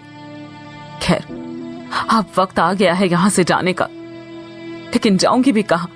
अब तो बस एक ही रास्ता बचा है चेतन, मुझे बचाकर भी कोई फायदा नहीं हुआ। ये जिंदगी तुम्हें खोकर मिली है तो मुझे नहीं चाहिए ऐसी जिंदगी। इतना कहते हुए उसने एक पेज और एक पेन उठाया और उस पर अपने घर छोड़ने के बारे में लिखने लगे। लिखते हुए माही की आंखों से गिरते आंसू उस लेटर को गीला कर रहे थे। उस लेटर की आखिरी लाइन बड़ी हिम्मत से लिख देने के बाद वो सिसक सिसक कर रोने लगी। आखिर में उसने उस कागज की तह बनाई और उसे लेकर चेतन के कमरे के करीब पहुंच गई। उसने एक पल के लिए चुपचाप चेतन को खिड़की से निहारा और अपना खत चेतन के कमरे में डालकर घर से बाहर निकल आई। माही गांव की उन सुनसान सड़कों पर अकेले ही चली जा रही थी। दूर दूर तक कोई नहीं था। खाली हाथ चलती माही बार बार पलटकर अपने घर को देख रही थी। अचानक ही माही के कदम चलते चलते रुक से गए, जैसे कुछ हो जो उसे जाने से रोक रहा हो। वो आगे बढ़ने की कोशिश कर रही थी कि तभी एक आवाज सुनाई पड़ी, माही, ये किस तरह का पागलपन करने तुम घर से निकल आई हो? घर लौट जाओ। जैसे ये शब्द माही ने सुने तो वो तुरंत बोली, ओह, तो तुम लौट आई चित्रा। तुम्हें पता नहीं कि अब सब कुछ बदल चुका है। शायद तुम नहीं जानती कि चेतन और चांदनी। वो ये कह ही रही थी कि तभी चित्रा दोबारा बोली, माही, मैं सब जानती हूँ, लेकिन जरा एक बार खुद को चेतन की जगह रखकर देखो। क्या तुम उसकी जिंदगी बचाने के लिए वही सब नहीं करती जो उसने किया? वो बेकसूर है माही, माफ कर दो उसे और घर लौट जाओ। ये सुनते ही माही हंसते हुए बोली, सही कहा, तुम्हारा हर्ष बेकसूर है और मैं कौन होती हूँ उसे माफ करने वाली? वैसे भी असली गुनाहगार वो नहीं, चांदनी है। मैं उसे कभी माफ नहीं कर सकूंगी, और जिस दुनिया में मेरे जीने का कोई मकसद ही नहीं, वहां जीकर क्या फायदा? ये सुनकर चित्रा भड़क गई और वो माही को डांट कर बोली, माही, फालतू की बातें करना बंद करो। तुम गलत समझ रही हो। माही ने भी आंखें बंद कर गुस्से से कहा, बस चित्रा बस, तुम उन लोगों की तरफदारी करना बंद करो और जाने दो मुझे। मैं जानती हूँ कि तुम कभी मेरा साथ नहीं दोगी, इसलिए अब तुम्हें भी मेरे शरीर से निकलना होगा। इतना कहकर माही ने अपनी तीव्र इच्छा से चित्रा को खुद से अलग कर दिया। जैसे ही चित्रा माही से अलग हुई तो माही पर से उसका कंट्रोल खत्म हो गया। तब माही यहां वहां देखकर बोली, मुझे माफ कर दो चित्रा, मैं अब तुम्हारे किसी काम की नहीं। इतना कहते हुए माही एक बार फिर चलने लगी। उसी रात शेखरन भी जल्दी से जल्दी उस घर से निकलना चाहता था। एकाएक बृजमोहन बोला, देखो दोस्त, मैं नहीं जानता कि तुम्हारे मन में क्या चल रहा है, लेकिन मैंने तुम्हें अपना मित्र माना है, तो मैं तुम्हें पुजारी काका का पता बता रहा हूँ। बस हो सके तो इस बात का ध्यान रखना कि कुछ ऐसा मत कर बैठना कि मुझे तुम्हें अपना दोस्त मानने में अफसोस हो। शेखरन ने इस बात का कोई जवाब नहीं दिया, बस वो बृजमोहन से गले मिलकर वहां से निकल गया। इसके बाद शेखरन भी बृजमोहन के बताए रास्ते पर चल पड़ा था। रास्ते में चलता शेखरन पूरे समय कुछ न कुछ सोच रहा था। वो बड़बड़ाते हुए खुद से बोला, तो इसका मतलब जो कुछ थोड़ी बहुत तंत्र मंत्र की विद्या मुझे बूढ़े बाबा ने सिखाई थी, वो सब मेरा ही अपना गुण है और मैं समझता रहा बूढ़े बाबा ने मुझे सिखाया है। खैर चलो देखता हूं मेरी दिशा किस तरफ है। कहते हुए उसने एक बार फिर जमीन पर दिशा गोलक बनाया और उसने आसपास के सभी गांवों के नाम लिखकर आखिर में बृजमोहन के बताए गांव का नाम लिख दिया और फिर बोला, बस इस गांव तक पहुंचने का अब सबसे छोटा रास्ता मुझे मिल जाए। ये सोचकर जैसे ही उसने दिशा मंत्र पढ़ा तो उसके द्वारा बनाया गया तीर अपने आप पूर्व दिशा की ओर घूम गया। अब शेखरन अपना सारा सामान समेटकर उस नगर की ओर चल पड़ा था। अगले दिन माही को काफी देर ढूंढ लेने के बावजूद भी माही का कहीं कुछ पता नहीं चल पाया। सभी लोग थक हार कर घर लौट आए। जैसे ही चेतन घर में दाखिल हुआ तो काशी जी घबराते हुए बोले, क्या हुआ चेतन, कुछ पता चला? चेतन बिना जवाब दिए उन्हें देखकर वहां से निकल गया। पीछे पीछे चांदनी और वीर सिंह भी घर में चले आए। उन दोनों की नजरें भी झुकी हुई थी। काशी जी उनसे भी कुछ कहते उससे पहले ही वीर सिंह बोला, पिताजी शायद हमने माही को खो दिया, ये हमसे क्या हो गया पिताजी? कहते हुए वो काशी जी के पास बैठकर जोर जोर से रोने लगा। तभी वहां खड़ी चांदनी बोली, सब मेरी ही गलती है, माही की असली गुनहगार मैं हूँ। काश उस वक्त मैंने इस शादी से इनकार कर दिया होता। ये सुनते ही मार्तंड जी बोले, बेटा तुम खुद को दोष मत दो, अगर ये शादी ना हुई होती तो क्या आज माही जिंदा भी होती? जो कुछ भी हुआ है उस सब में किसी का कोई दोष नहीं है, सभी अपनी अपनी जगह सही है। मार्तंड जी की बात खत्म होते ही काशी जी चिढ़ते हुए दोबारा बोले, तो वैद्य जी अब आप ही बताइए कि आखिर हम करें क्या? एकाएक इस सवाल के उत्तर में पारस बीच में बोला, बुरा न माने तो मैं कुछ कहूं? ये सुनते ही सभी लोग पारस की ओर देखने लगे। तब पारस बोला, हमें शाम तक माही के लौटने का इंतजार करना चाहिए और अगर वो नहीं लौटी तो हमें पुलिस की मदद लेनी चाहिए। ये सुनकर सभी लोग सोच में पड़ गए। उधर अपने कमरे में लेटा चेतन मन ही मन बोला, माही तुम्हें इस तरह से घर छोड़कर नहीं जाना चाहिए था। वो ये सोचते हुए मन ही मन बोला, हमने सब जगह देख लिया, आखिर माही रात के अंधेरे में किस तरफ गई होगी? कहीं वो गांव के बाहर तो नहीं चली गई? कई विचारों के बाद भी चेतन बिल्कुल क्लूलेस था। कोई नहीं जानता था कि पिछली रात असल में माही गई कहां। पिछली रात माही भटकते भटकते फूलपुर से काफी दूर निकल आई। फूलपुर से कुछ किलोमीटर दूर एक नदी थी जिस पर काफी ऊंचा पुल बना था। बिल्कुल अकेली माही उस पुल पर पहुंचकर वहां से नीचे देखते हुए बोली, मुझे अफसोस है चेतन कि मैं तुम्हारी ना हो सकी। मैं नहीं जी सकती तुम्हारे बिना, इसलिए मेरा मर जाना ही बेहतर है। मुझे अपनी मौत पर कोई अफसोस नहीं। कहते हुए वो उस बड़े से पुल की रेलिंग पर चढ़ गई। क्या वाकई माही अपनी जान दे देगी या फिर चेतन उसे बचा पाएगा? दूसरी तरफ क्या शेखरन उस 5वीं किताब की भाषा समझ सकेगा? जानने के लिए सुनते रहिए खूनी वधू, सिर्फ पॉकेट एफएम ऐप पर।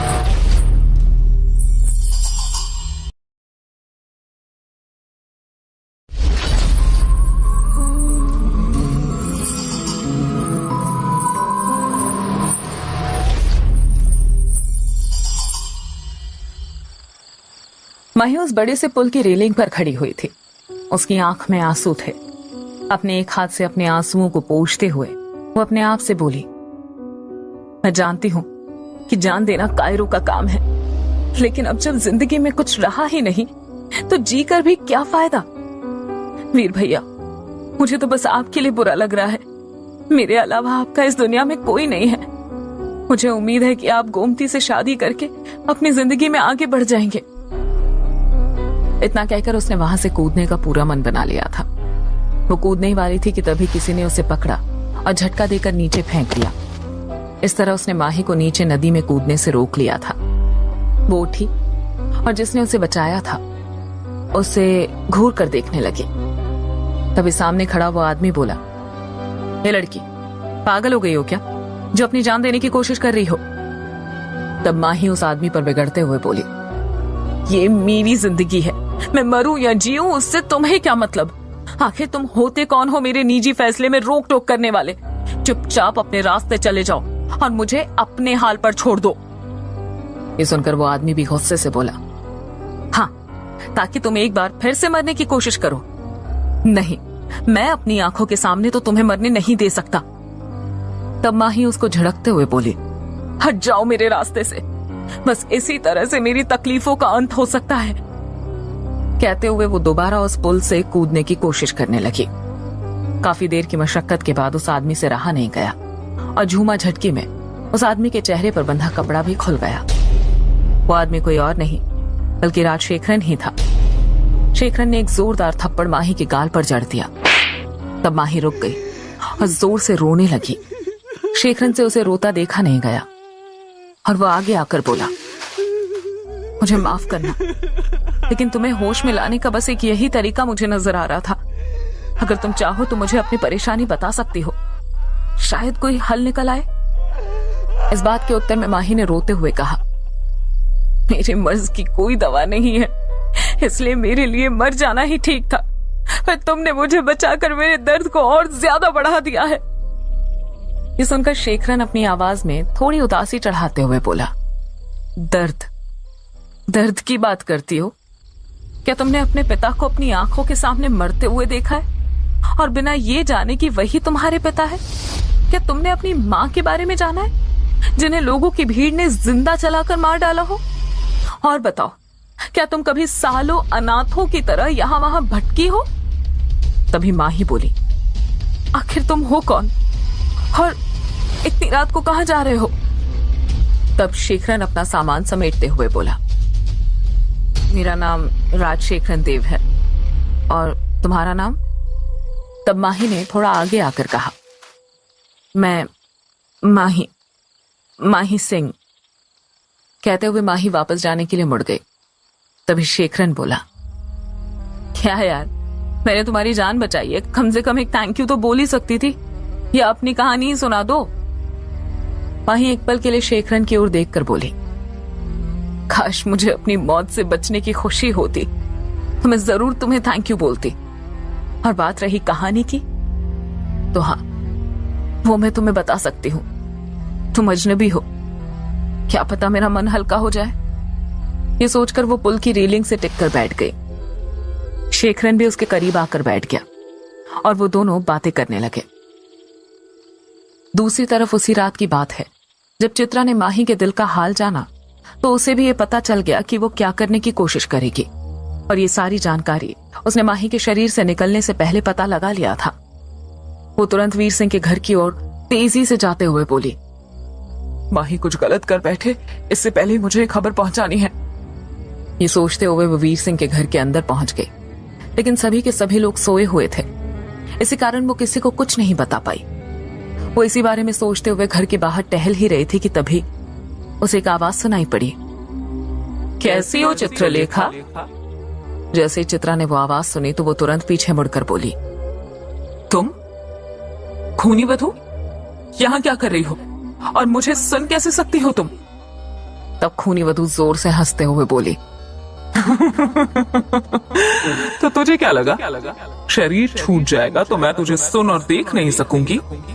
भूल मत, मैं भी एक आत्मा हूं। ये सारी बात सुनकर चित्रा उस पर गुस्सा करते हुए बोली, हाँ ठीक है, लेकिन तुम यहाँ क्यों आई हो? एक बार फिर इस परिवार पर हमला करने? अगर यही विचार लेकर आई हो तो मैं तुम्हारे सामने खड़ी हूँ। सोचना भी मत कि तुम किसी को हानि पहुंचा पाओगी। ये सुनकर खूनी वधू को भी गुस्सा आ गया। वो तेजी से चित्रा के पास आकर बोली, मैं कुछ नहीं भूली। चाहूं तो एक झटके में इस पूरे परिवार का अंत कर सकती हूँ, और तू क्या, कोई भी मुझे नहीं रोक सकेगा। चित्रा खूनी वधू को पकड़ने की कोशिश करने लगी, लेकिन वो हर बार असफल हो रही थी। उसके हाथ खूनी वधू को छू तक नहीं पा रहे थे, जिसके कारण चित्रा थोड़ी परेशान हो गई। तब खूनी वधू दोबारा उस पर चीखते हुए बोली, तू ये कैसे भूल सकती है कि एक आत्मा बिना किसी शरीर के ज्यादा शक्तिशाली नहीं हो सकती। इसलिए मैं तुझे अपने साथ ले जाने आई हूँ। पहले की तरह हम दोनों मिलकर अपनी मुक्ति का मार्ग खोज लेंगे, और इस बीच जो कोई हमारे रास्ते में आएगा वो जान से जाएगा। चित्रा ने सारी बातें सुनकर भी कोई खास प्रतिक्रिया नहीं दी, उल्टा गुस्साए से स्वर में बोली, तुमने मुझे अपने साथ मिलाकर भ्रष्ट कर दिया था। अब वो सब दोबारा नहीं होगा। मैं तुम्हारी हवस में भागीदार नहीं बन सकती। ये शाप तुम्हारा है, तुम ही को इसे ढोना पड़ेगा। और रहा सवाल मुक्ति का, तो मुझे चेतन पर भरोसा है। देर सवेर ही सही, मुझे मुक्ति जरूर मिलेगी। कहते हुए चित्रा वहां से गायब हो गई, लेकिन खूनी वधू वहीं खड़ी गुस्से से तमतमा उठी। उसके क्रोध से आसपास की लाइटें तेजी से जलने बुझने लगी, और अंततः वो लाइट्स टूटकर बिखर गई। उधर ब्रिज पर बैठे शेखरन और माही दोनों एक दूसरे को अपने अपने दर्द से रूबरू करवा चुके थे। पूरी बात खत्म होते ही शेखरन माही को देख मन ही मन सोचने लगा, इस लड़की को मैंने कहीं ना कहीं तो देखा है, याद नहीं आ रहा। वो ये बिल्कुल नहीं जान पाया जब तक माही ने कोई नाम नहीं लिया। लेकिन तभी एकाएक माही बोली, मुझे तो अपने वीर सिंह भैया की फिक्र है। आज अगर मैं मर जाती तो उनका क्या होता। जैसे ही शेखरन ने वीर सिंह का नाम सुना तो उसे तुरंत याद आ गया कि उसने माही को कहाँ देखा था। उसी समय उसके शैतानी दिमाग ने एक ख्याल को जन्म दिया। वो तुरंत ही माही से बोला, माही, तुम मर तो तभी गई थी जब तुमसे तुम्हारा प्यार छीना गया था। अगर मैं तुम्हारी जगह होता तो मैं मरने से बेहतर अपने अपमान का प्रतिशोध लेता, जैसे मैं अपने माँ पिता की मौत का बदला लेने निकला हूं। माही ने यह सुना तो उसके कान खड़े हो गए। वो तुरंत ही बोली, कैसी बातें कर रहे हो? मैं लड़ूं भी तो किससे? वो मेरा पूरा परिवार ही तो है।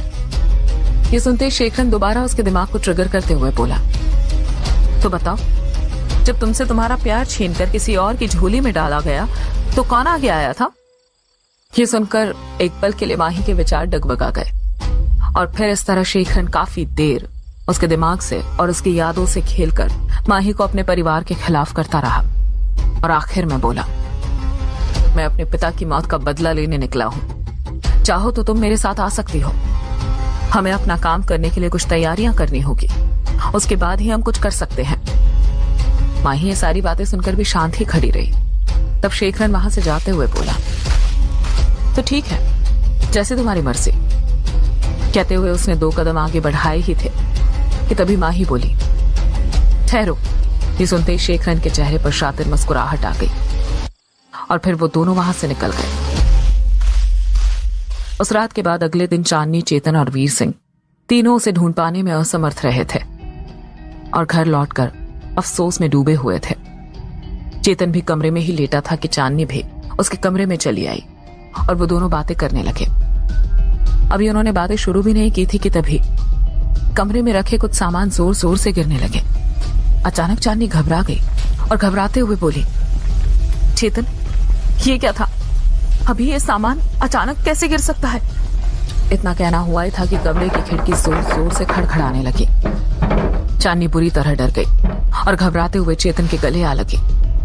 चेतन भी उसे संभालते हुए बोला, घबराओ मत चांदनी, शायद ये हवा है, उससे ज्यादा कुछ नहीं। चेतन और चांदनी ये सोचकर अभी पलंग पर बैठे ही थे कि पूरे कमरे का सामान हवा में तैरने लगा। ये देख चेतन हैरान हो गया और बोला, ये काम खूनी वधू का नहीं, अगर उसका होता तो वो हम लोगों पर सीधा प्रहार करती। कहीं ये चित्रा? कहते हुए वो जोर से बोला, चित्रा, क्या ये तुम हो? जैसे ये शब्द चेतन के मुंह से निकले तो सारा सामान अपनी जगह पर व्यवस्थित होने लगा। तब चेतन बोला, क्या हुआ चित्रा, आखिर बात क्या है? कहते हुए चेतन यहां वहां देख रहा था। तभी अचानक एक जोरदार हवा का झोंका आया और जो लेटर माही चेतन के लिए छोड़ गई थी वो उड़ता हुआ सीधा चेतन के चेहरे से टकरा गया। चेतन और चांदनी उस लेटर को देखकर पूरी तरह हैरान थे। वो उस लेटर को पढ़ने लगा जिसमें माही ने लिखा था कि वो घर छोड़कर जा रही है और शायद कभी ना लौटे।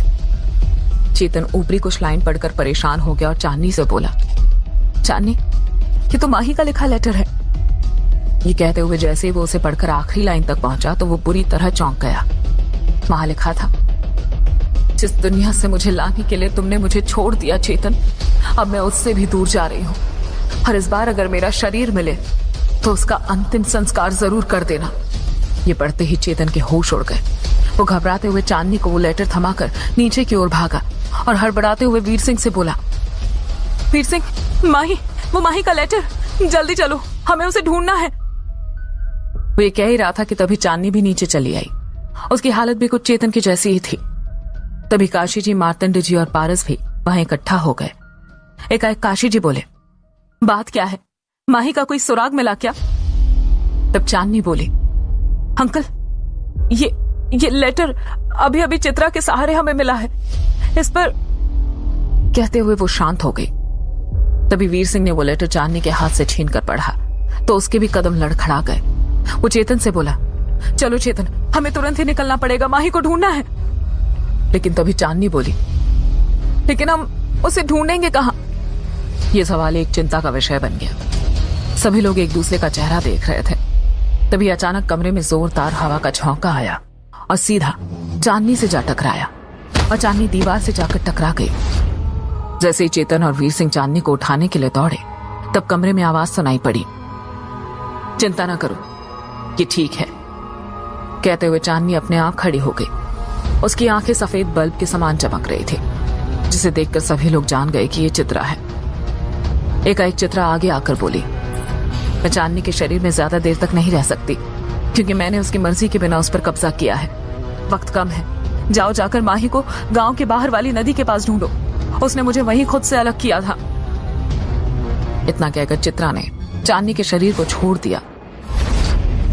जैसे ही माही की लास्ट लोकेशन पता चली सभी उस नदी की ओर निकल चुके थे। दूसरी तरफ शेखरन और माही उस पुल पर सुबह तक बैठे रहे, लेकिन योजना के अनुसार वो दोनों सुबह होते ही वहां से निकल गए। दोपहर तक वो दोनों किसी और गांव की सीमा तक पहुंच चुके थे। माही चल चल कर थक चुकी थी। वो हांफते हुए बोली, मैं अब और नहीं चल सकती, तुम बताओ, हमने यहां तक आने के लिए बस क्यों नहीं ली? सुबह से पैदल क्यों चल रहे हम? तब शेखरन अपने पास से एक छोटी पानी की बोतल उसे देते हुए बोला, हम छिपकर यहां तक पहुंचे हैं, अगर फूलपुर से बस लेते तो कोई ना कोई हमें जरूर पहचान लेता। चलो अब जल्दी करो। तब माही दोबारा बोली, शेखरन, देखा जाए तो तुम एक अजनबी हो, मैं तुम पर क्या सच में भरोसा कर सकती हूँ? इसके उत्तर में शेखरन बोला, हमारी कहानी एक जैसी है, हम दोनों को ही अपनी अपनी मंजिल की चाह है, इसलिए तुम चिंता मत करो, तुम मेरे साथ सुरक्षित हो। और तुम ही सोचो, अगर मैं बुरा आदमी होता तो हम तो रात भर से साथ हैं, मैं तभी मौके का फायदा उठा सकता था। तो फैसला तुम करो, क्या अभी मेरे साथ आओगी? ये सुनते ही माही उठ खड़ी हुई और दोनों चलने लगे।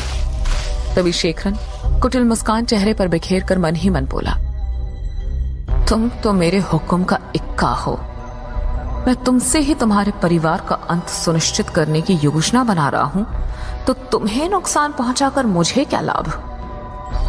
ये सोचते हुए एक पल को वो ठहर सा गया, पर जब माही ने उसे देखा तो वो दोनों फिर साथ चलने लगे। क्या माही शेखरन का सच जान पाएगी? दूसरी ओर क्या चेतन और वीर सिंह माही को ढूंढ सकेंगे? जानने के लिए सुनते रहिए खूनी वधू, सिर्फ पॉकेट एफएम ऐप पर।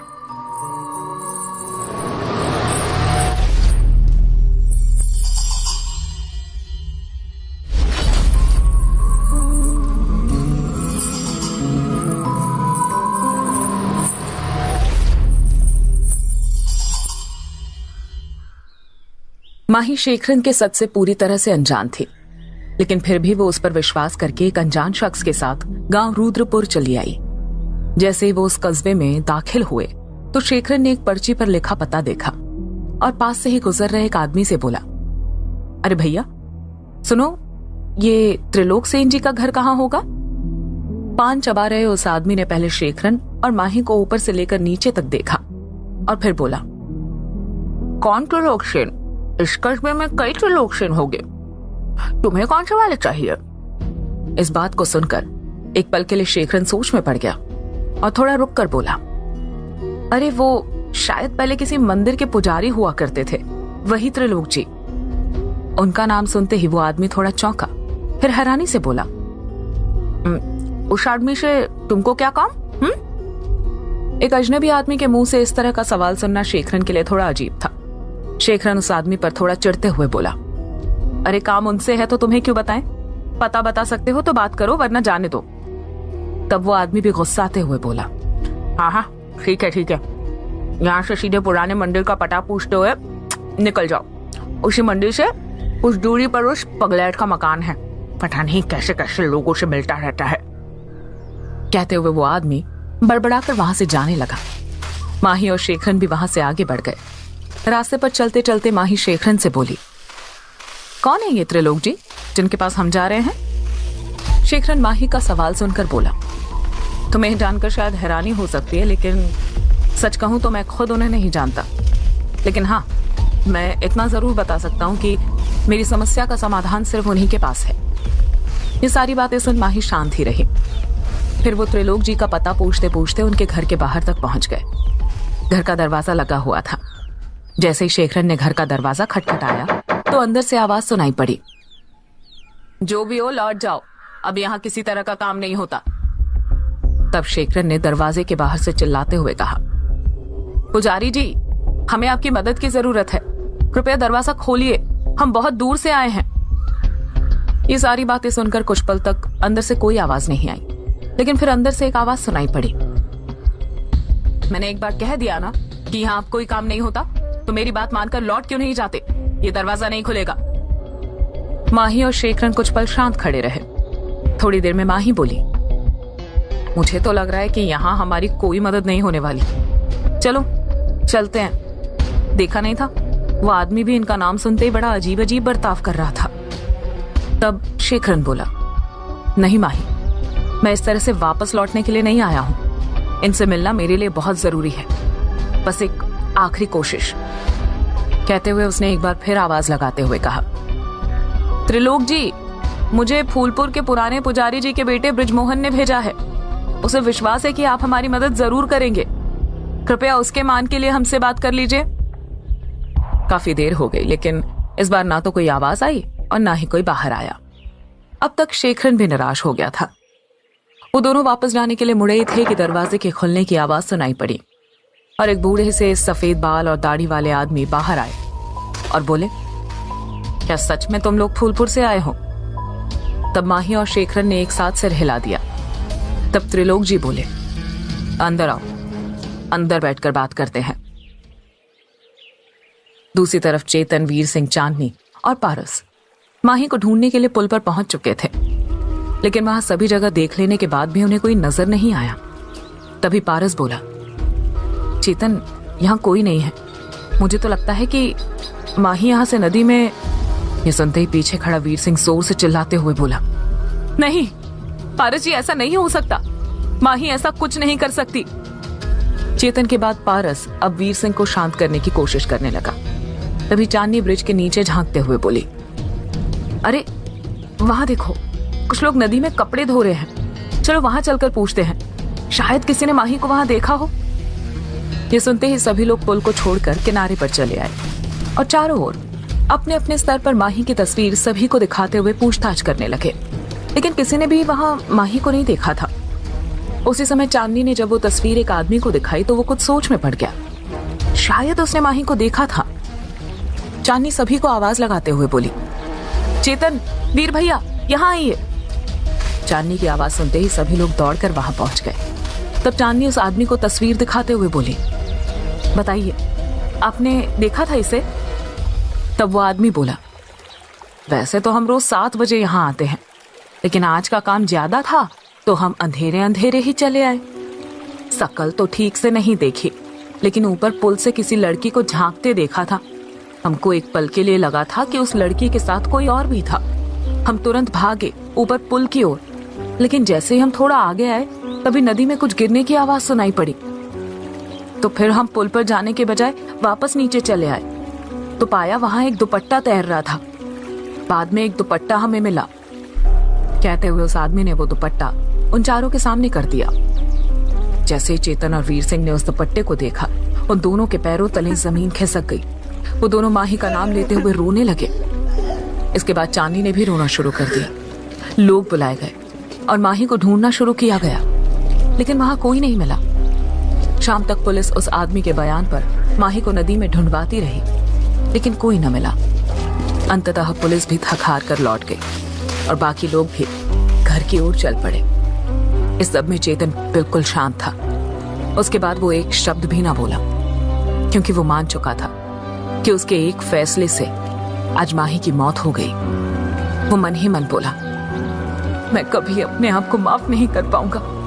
माही की मौत का जिम्मेदार अगर कोई है तो वो सिर्फ मैं हूं।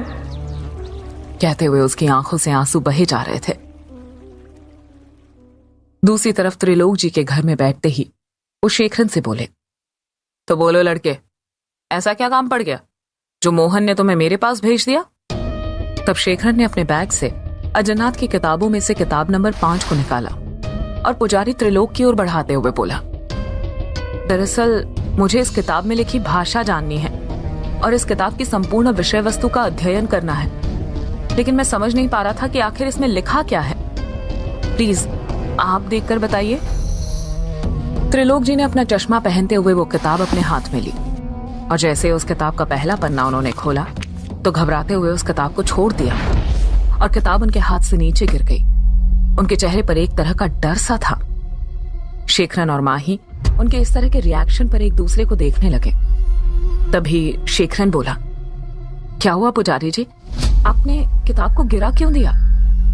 तब त्रिलोक जी घबराई सी आवाज में बोले, ये किताब तुम्हें कहां से मिली? कौन हो तुम अपनी पूरी पहचान बताओ मुझे। ये सुनते ही शेखरन सक पका गया, लेकिन फिर वो माही की ओर देखकर दोबारा त्रिलोक जी की ओर देखकर एक झूठी कहानी गढ़ते हुए बोला, ये किताब तो मुझे मेरे गुरुजी ने दी थी। उन्होंने कहा इसमें आयुर्वेद की पुरानी क्रियाएं हैं।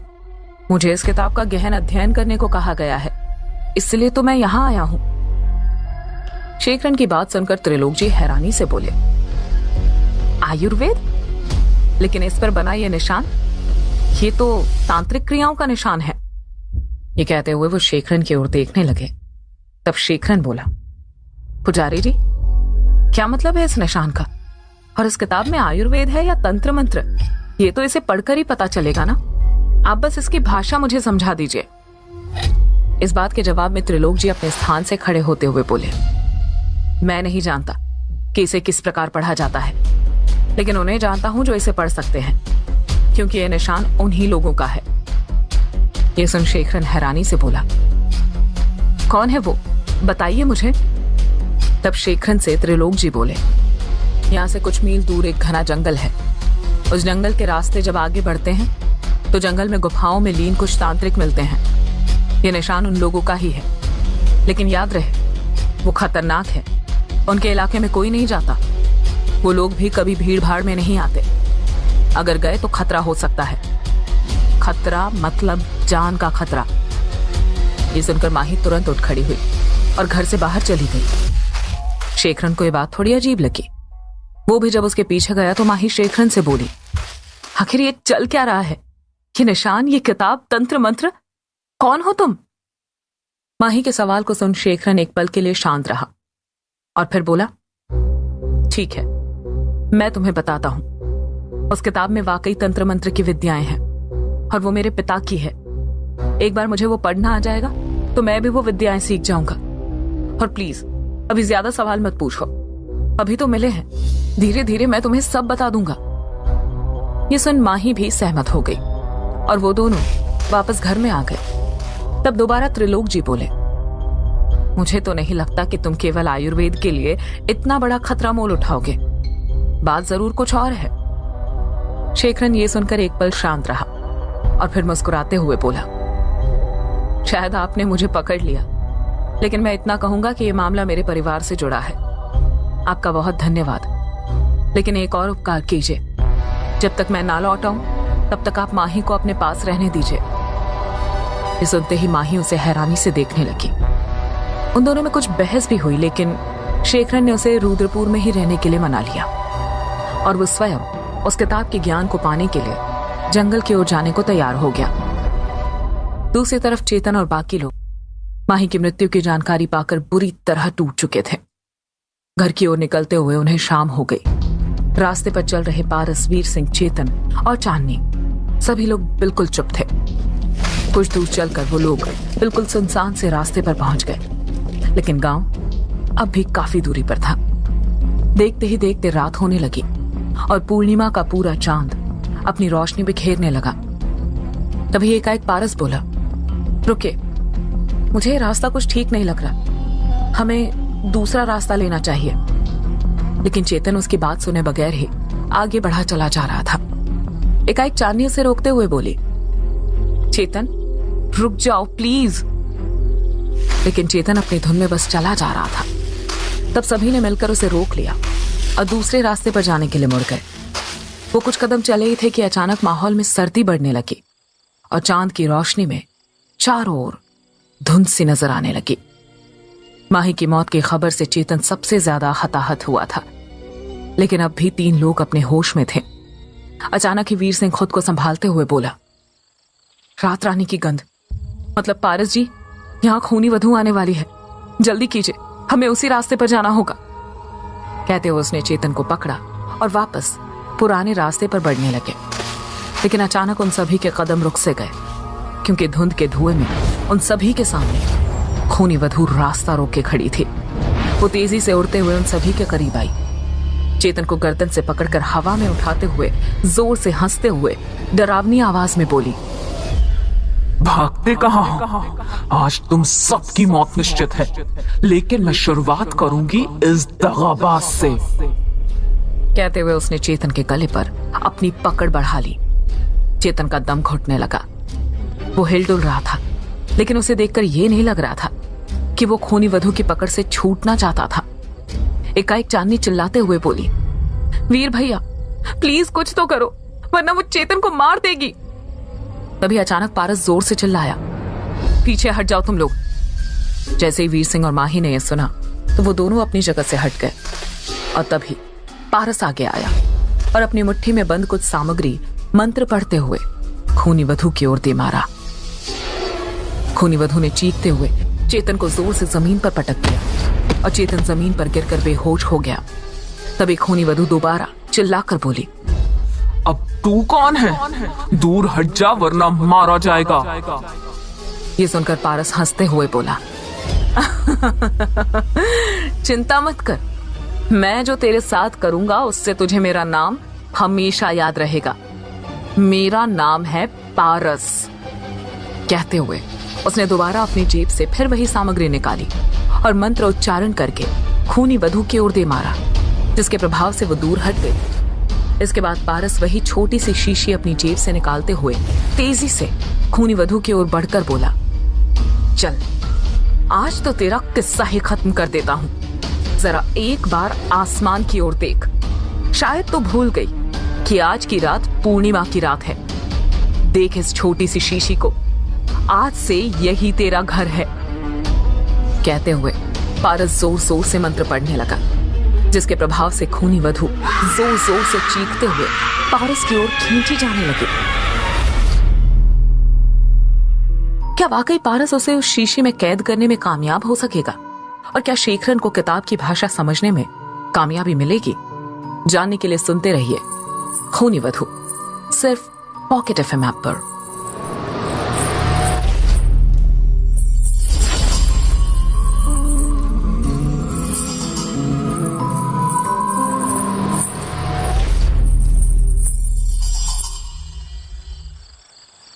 शेखरन जंगल की ओर जाने के लिए पूरी तरह से तैयार था। जाते हुए त्रिलोक जी से बोला, आपका बहुत धन्यवाद पुजारी जी, आप नहीं जानते आपने मेरी कितनी मदद की है। इतना कहकर वो माही के करीब आया और धीरे से मुस्कुराकर बोला, जब मैं लौटूंगा तो शायद फिर हम लोग एक रास्ते पर होंगे। मैं वादा करता हूं तुम्हें तुम्हारा खोया प्यार वापस मिल जाएगा। मुझ पर भरोसा रखकर तुम यहाँ रुको। एक बार मैं इस किताब का राज जान जाऊं तो तुम्हें भी काफी कुछ सिखा सकूंगा, लेकिन तब तक तुम फिर से आत्महत्या करने की कोशिश मत करना। ये सुनते ही माही भी मुस्कुराने लगी। इसके बाद शेखरन रात को ही वहां से सीधा जंगल की ओर निकल गया। त्रिलोक जी और माही उसे जाते हुए देख रहे थे। तब त्रिलोक जी बोले, बेटा आखिर तुमसे रिश्ता क्या है इस लड़के का? मुझे तो वो बड़ा अजीब लगा। तब माही बोली, कोई रिश्ता नहीं है पुजारी जी, इसने तो बस मुझे मरने से बचाया है। ये सुनते ही त्रिलोक जी चौंक गए और उसी अंदाज में बोले, मरने से? तुम क्यों मरना चाहती हो? तब माही ने गहरी सांस लेकर कहा, अब तो मैं लंबे समय तक आपके साथ ही रहने वाली हूँ, आपको सब बताऊंगी, लेकिन एक बात मुझे भी आपसे जाननी है, यहाँ के लोग आपको अजीब क्यों कहते हैं? तब त्रिलोक जी बोले, तुम उन लोगों की बातों पर ध्यान मत दो।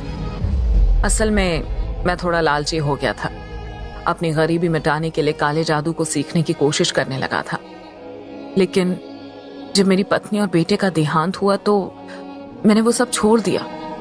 पर लोगों को लगता है कि मैंने ही उन्हें मारा है। कहते हुए उनकी आंखों में आंसू आ गए। दूसरी तरफ पारस और खूनी वधू की मुठभेड़ जारी थी। जब खूनी वधू को लगा कि वो हार सकती है तो अब की बार उसने पास खड़ी चांदनी को अपना निशाना बना लिया। उसने तेजी से चांदनी को झटका देकर पारस के ऊपर फेंक दिया, जिससे पारस का कंट्रोल छूट गया और वो दूर जा गिरा। साफ धागे से लिपटी वो छोटी शीशी भी उसके हाथ से छूट गई। तभी खूनी वधू ने पारस को बिजली के एक झटके से दूर फेंकते हुए कहा, तुझे क्या लगा खूनी वधू को इतनी आसानी से हरा पाएगा? मैं तुझे जान से मार दूंगी। कहते हुए वो पारस पर हमला करने के लिए उसकी ओर बढ़ ही रही थी कि तभी वीर सिंह बीच में आते हुए बोला, तुझे यहाँ से जाना होगा खूनी वधू, चली जा, दूर हो जा हमसे। कहते हुए वीर सिंह ने अपने वॉलेट से अर्पणा की तस्वीर जलाने की कोशिश की, जिसे देखकर खूनी वधू जोर से हंसते हुए बोली, मूर्ख, ये हथकंडे तब तक ही कारगर थे जब तक कि मैंने इस शरीर को प्राप्त नहीं किया था। अब हटाओ इसे, कुछ नहीं कर पाओगे तुम मेरा। मैं चेतन को मारकर ही दम लूंगी। कहते हुए वो एक बार फिर आगे बढ़ी, चेतन पर हमला बोल दिया। खूनी वधू बेहोश पड़े चेतन के बिल्कुल निकट खड़े होकर उसे देख जोर से चिल्लाई, हाथ से कई दिनों पहले वो तारक अमृत मुझे मिला होता तो शायद आज तुम सब मेरे हाथों मरने वाले ना होते, लेकिन शायद उस ईश्वर की भी यही मर्जी है, तो लो मरो। कहते हुए खूनी वधू ने आसमान की ओर देखा तो बहुत तेज बादल गरजने की आवाज हुई, जैसे कोई बिजली गिरने वाली हो। लेकिन ठीक उससे पहले चेतन के इर्द गिर्द तेज सफेद प्रकाश फैल गया। जैसे ही खूनी वधू की समन की हुई बिजली उस तेज प्रकाश पर गिरी तो एक तेज धमाका हुआ, जिसे देख चांदनी, वीर सिंह और पारस जोर से चिल्लाते हुए बोले, नहीं चेतन। लेकिन जब धुंध छटी तो चेतन अब भी सुरक्षित था। ये देख खूनी वधू हैरान हो गई और चीखते हुए बोली, असंभव, कौन है जो मेरी शक्ति को बाधित कर सकता है? दूसरी ओर बाकी लोग भी इस घटना को आश्चर्य से देख रहे थे। अचानक ही वो प्रकाश तेजी से बढ़ते हुए खूनी वधू को दूर धकेलने लगा। एकाएक उस प्रकाश के कारण पारस जी की नजर दोबारा उनकी उसी शीशी पर पड़ी जिसे वो पहले इस्तेमाल करने वाले थे। वो कराते हुए उठ खड़े हुए और उस छोटी शीशी को उठाते हुए बोले, अब मैं भी देखता हूं कि तू किस तरह बच पाती है। कहते हुए एक बार फिर पारस ने उस शीशी को अपनी हथेली पर रख मंत्र पढ़ना शुरू कर दिया। वहीं खूनी वधू उस बढ़ते प्रकाश के कारण पारस को रोक पाने में असमर्थ थी और देखते ही देखते एक बार फिर खूनी वधू की आत्मा ने अर्पणा के शरीर को छोड़ना शुरू कर दिया और अंततः खूनी वधू पूरी तरह कमजोर हो गई और अर्पणा के शरीर से बाहर निकलते हुए जोर से चिल्लाई, मैं लौटूंगी, और जब मैं लौटूंगी तो सब मारे जाएंगे, कोई नहीं बचेगा। इस आवाज के शोर के साथ वो उस छोटी सी बॉटल में समा गई। तभी पारस उस शीशे का मुंह बंद करते हुए बोले, तब का तब देखा जाएगा। इसके बाद सभी ने चैन की सांस ली।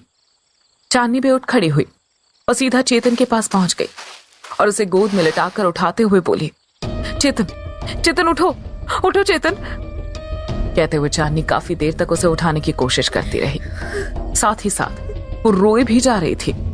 एकाएक एक आवाज उसके कानों में सुनाई पड़ी, चिंता मत करो चांदनी, चेतन पूरी तरह से ठीक है। ये आवाज सुनते ही चांदनी चौंकते हुए यहाँ वहां देखने लगी और देखते हुए बोली, कौन है, कौन है यहाँ?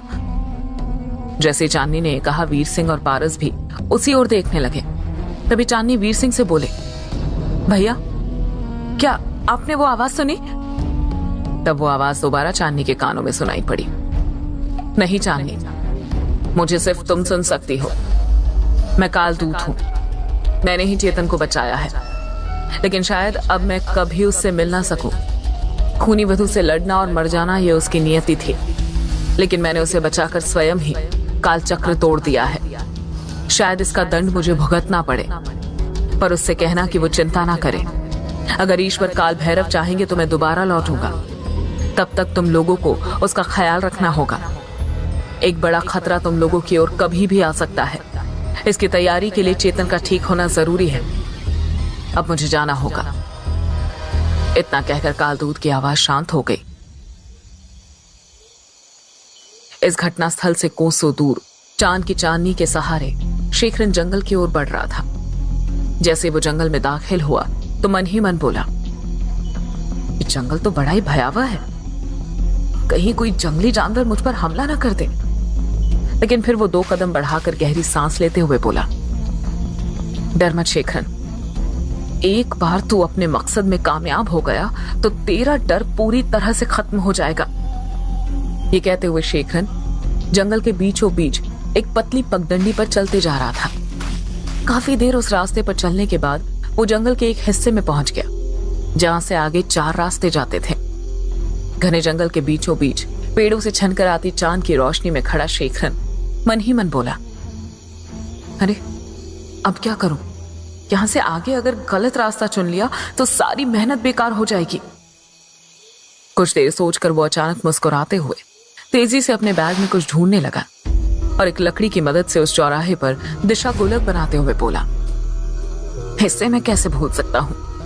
मुझे विश्वास है ये दिशा गोलक आज भी मेरी मदद करेगा।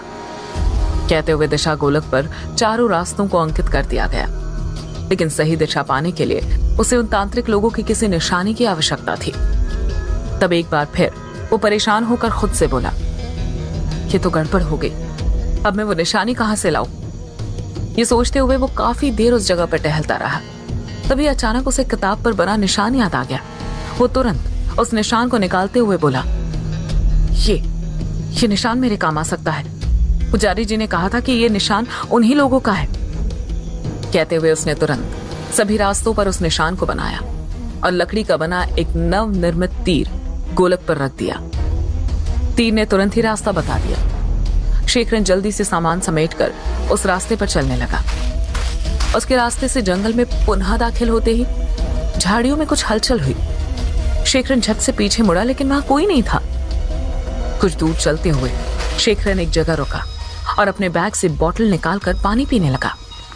तभी एक आवाज सुनाई पड़ी, लड़के, अगर अपनी जिंदगी को कीमती मानते हो तो यहां से निकल जाओ, वरना मारे जाओगे। शेखरन इस आवाज को सुनकर थोड़ा सहमा जरूर, लेकिन फिर उसे जवाब देते हुए बोला, आप जो भी है सामने आइए, मैं यहां आपकी मदद मांगने आया हूं।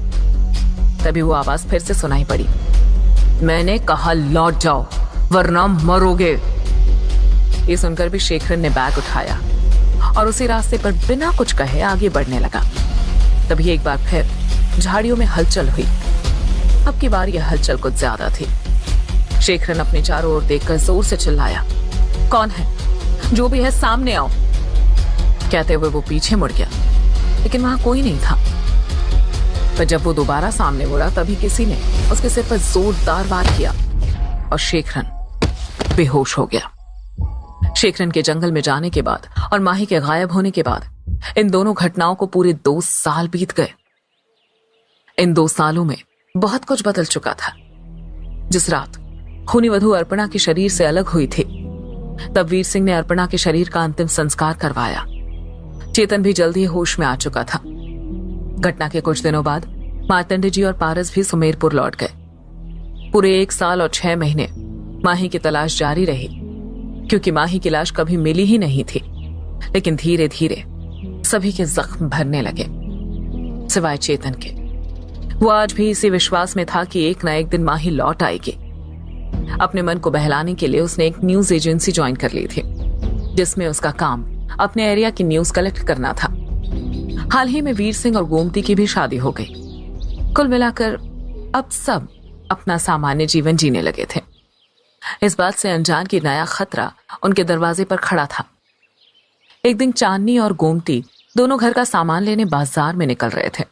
तभी चेतन चांदनी से बोला, चांदनी, मैं न्यूज कवर करने जा रहा हूं, हो सकता है देर से लौटूं, मेरा इंतजार मत करना। कहते हुए चेतन घर से बाहर चला गया। गोमती चेतन के इस तरह से बात करने के अंदाज से थोड़ा हैरान हो गई और चांदनी से बोली, बात क्या है दीदी? क्या आप दोनों में झगड़ा हुआ है?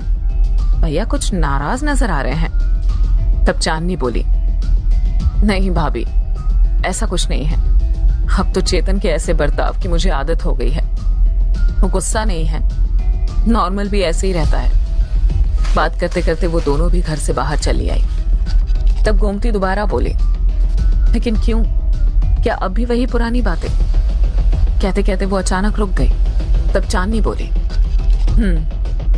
चेतन मानना ही नहीं चाहता कि माही जा चुकी है। वो अब भी उसकी मौत का जिम्मेदार खुद को मानता है और मुझसे ठीक से बात तक नहीं करता। कहते हुए चांदनी की आंखें भर चुकी थी और आवाज में लड़खड़ाहट सी थी। तब गोमती बोली, चिंता ना करो दीदी, ईश्वर सब ठीक करेंगे। इसी तरह वो दोनों बातें करते करते फूलपुर के मुख्य बाजार में पहुंच चुकी थी। बाजार में भीड़ इतनी ज्यादा थी कि पैर रख पाना भी दूभर था। दोनों ने काफी देर तक घूमकर कई सारा सामान खरीद लिया, जिसके चलते उनके पास 2-4 थैले हो चुके थे। कुछ और सामान खरीदने वो दोनों आगे बढ़ी ही थी कि तभी एक लड़की, जिसका चेहरा घूंघट से ढका हुआ था, उसने घाघरा पहन रखा था, तेजी से चलते हुए आई और चांदनी से टकरा गई। उसके टकराते ही चांदनी के हाथ से सब्जियों का थैला छूट गया और सारा सामान जमीन पर बिखर गया। चांदनी उस लड़की की ओर बिना देखे जोर से चिल्लाई, ए, अंधी हो क्या? मेरी सारी सब्जियां गिरा दी। कहते हुए वो सब्जियां समेटने लगी। तभी गोमती भी बोली, छोड़ो दीदी, क्या कहें, लोग देखकर भी नहीं चल सकते। कहते हुए उन्होंने जैसे ही उस लड़की को देखने की कोशिश की तो गोमती ने देखा कि वो लड़की भी उन्हें पलटकर देख रही थी, लेकिन उसका आधा चेहरा ही गोमती देख पाई, जिसे देख गोमती अचानक चौंक गई, लेकिन कुछ ना बोली। दूसरी तरफ वो लड़की तेजी से उन दोनों से दूर चली गई। वो एक जगह रुककर खुद से हाँफते हुए बोली, हाँ, आज तो बाल बाल बच गई, लेकिन ऐसी गड़बड़ मैं दोबारा नहीं कर सकती। मुझे तुरंत ही इस सब की सूचना उसे देनी चाहिए, ये जानकर वो खुश हो जाएगा। कहते हुए वो तेजी से गांव में स्थित काल भैरव मंदिर के रास्ते पर चलने लगी।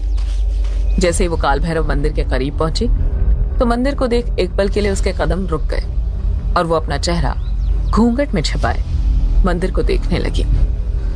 पर फिर कुछ सोचकर मन ही मन बोली, अरे मैं ये क्या कर रही हूं, मुझे तो कहीं और पहुंचना है।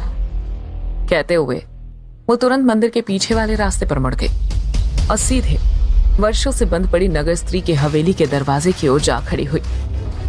जैसे उसने उस बड़ी सी हवेली के दरवाजे को छुआ तो दरवाजा तुरंत ही खुल गया और वो लड़की उस हवेली में दाखिल हो गई। हवेली में चारों ओर अंधेरा था। तभी उस अंधेरे में से एक आवाज सुनाई पड़ी, तो आ गई तुम, बताओ क्या खबर है? तब वो लड़की बोली, जैसा तुमने देखा था, खबर पक्की है, जो हमें चाहिए वो उन लोगों के ही पास है।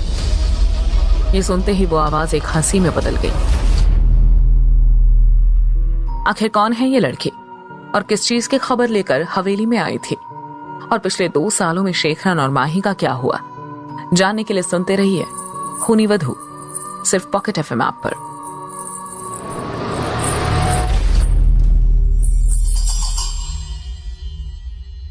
तो मेरे ख्याल से आप लोग ठीक ही होंगे। तो आप हमारा कहानी सुनना पसंद करते हैं हमारा चैनल पर, तो हमारा चैनल को सब्सक्राइब करके रखें, क्योंकि मैं डेली कहानी अपलोड करता रहता हूँ। और जब जल्द ही मैं कहानी अपलोड कर देता हूँ, तो मैं 2 बजे से लेकर 3 बजे के बीच में कहानी अपलोड कर देता हूँ। तो आप लोग समझ गए होंगे कि मैं कितना जल्दी कहानी अपलोड कर देता हूँ।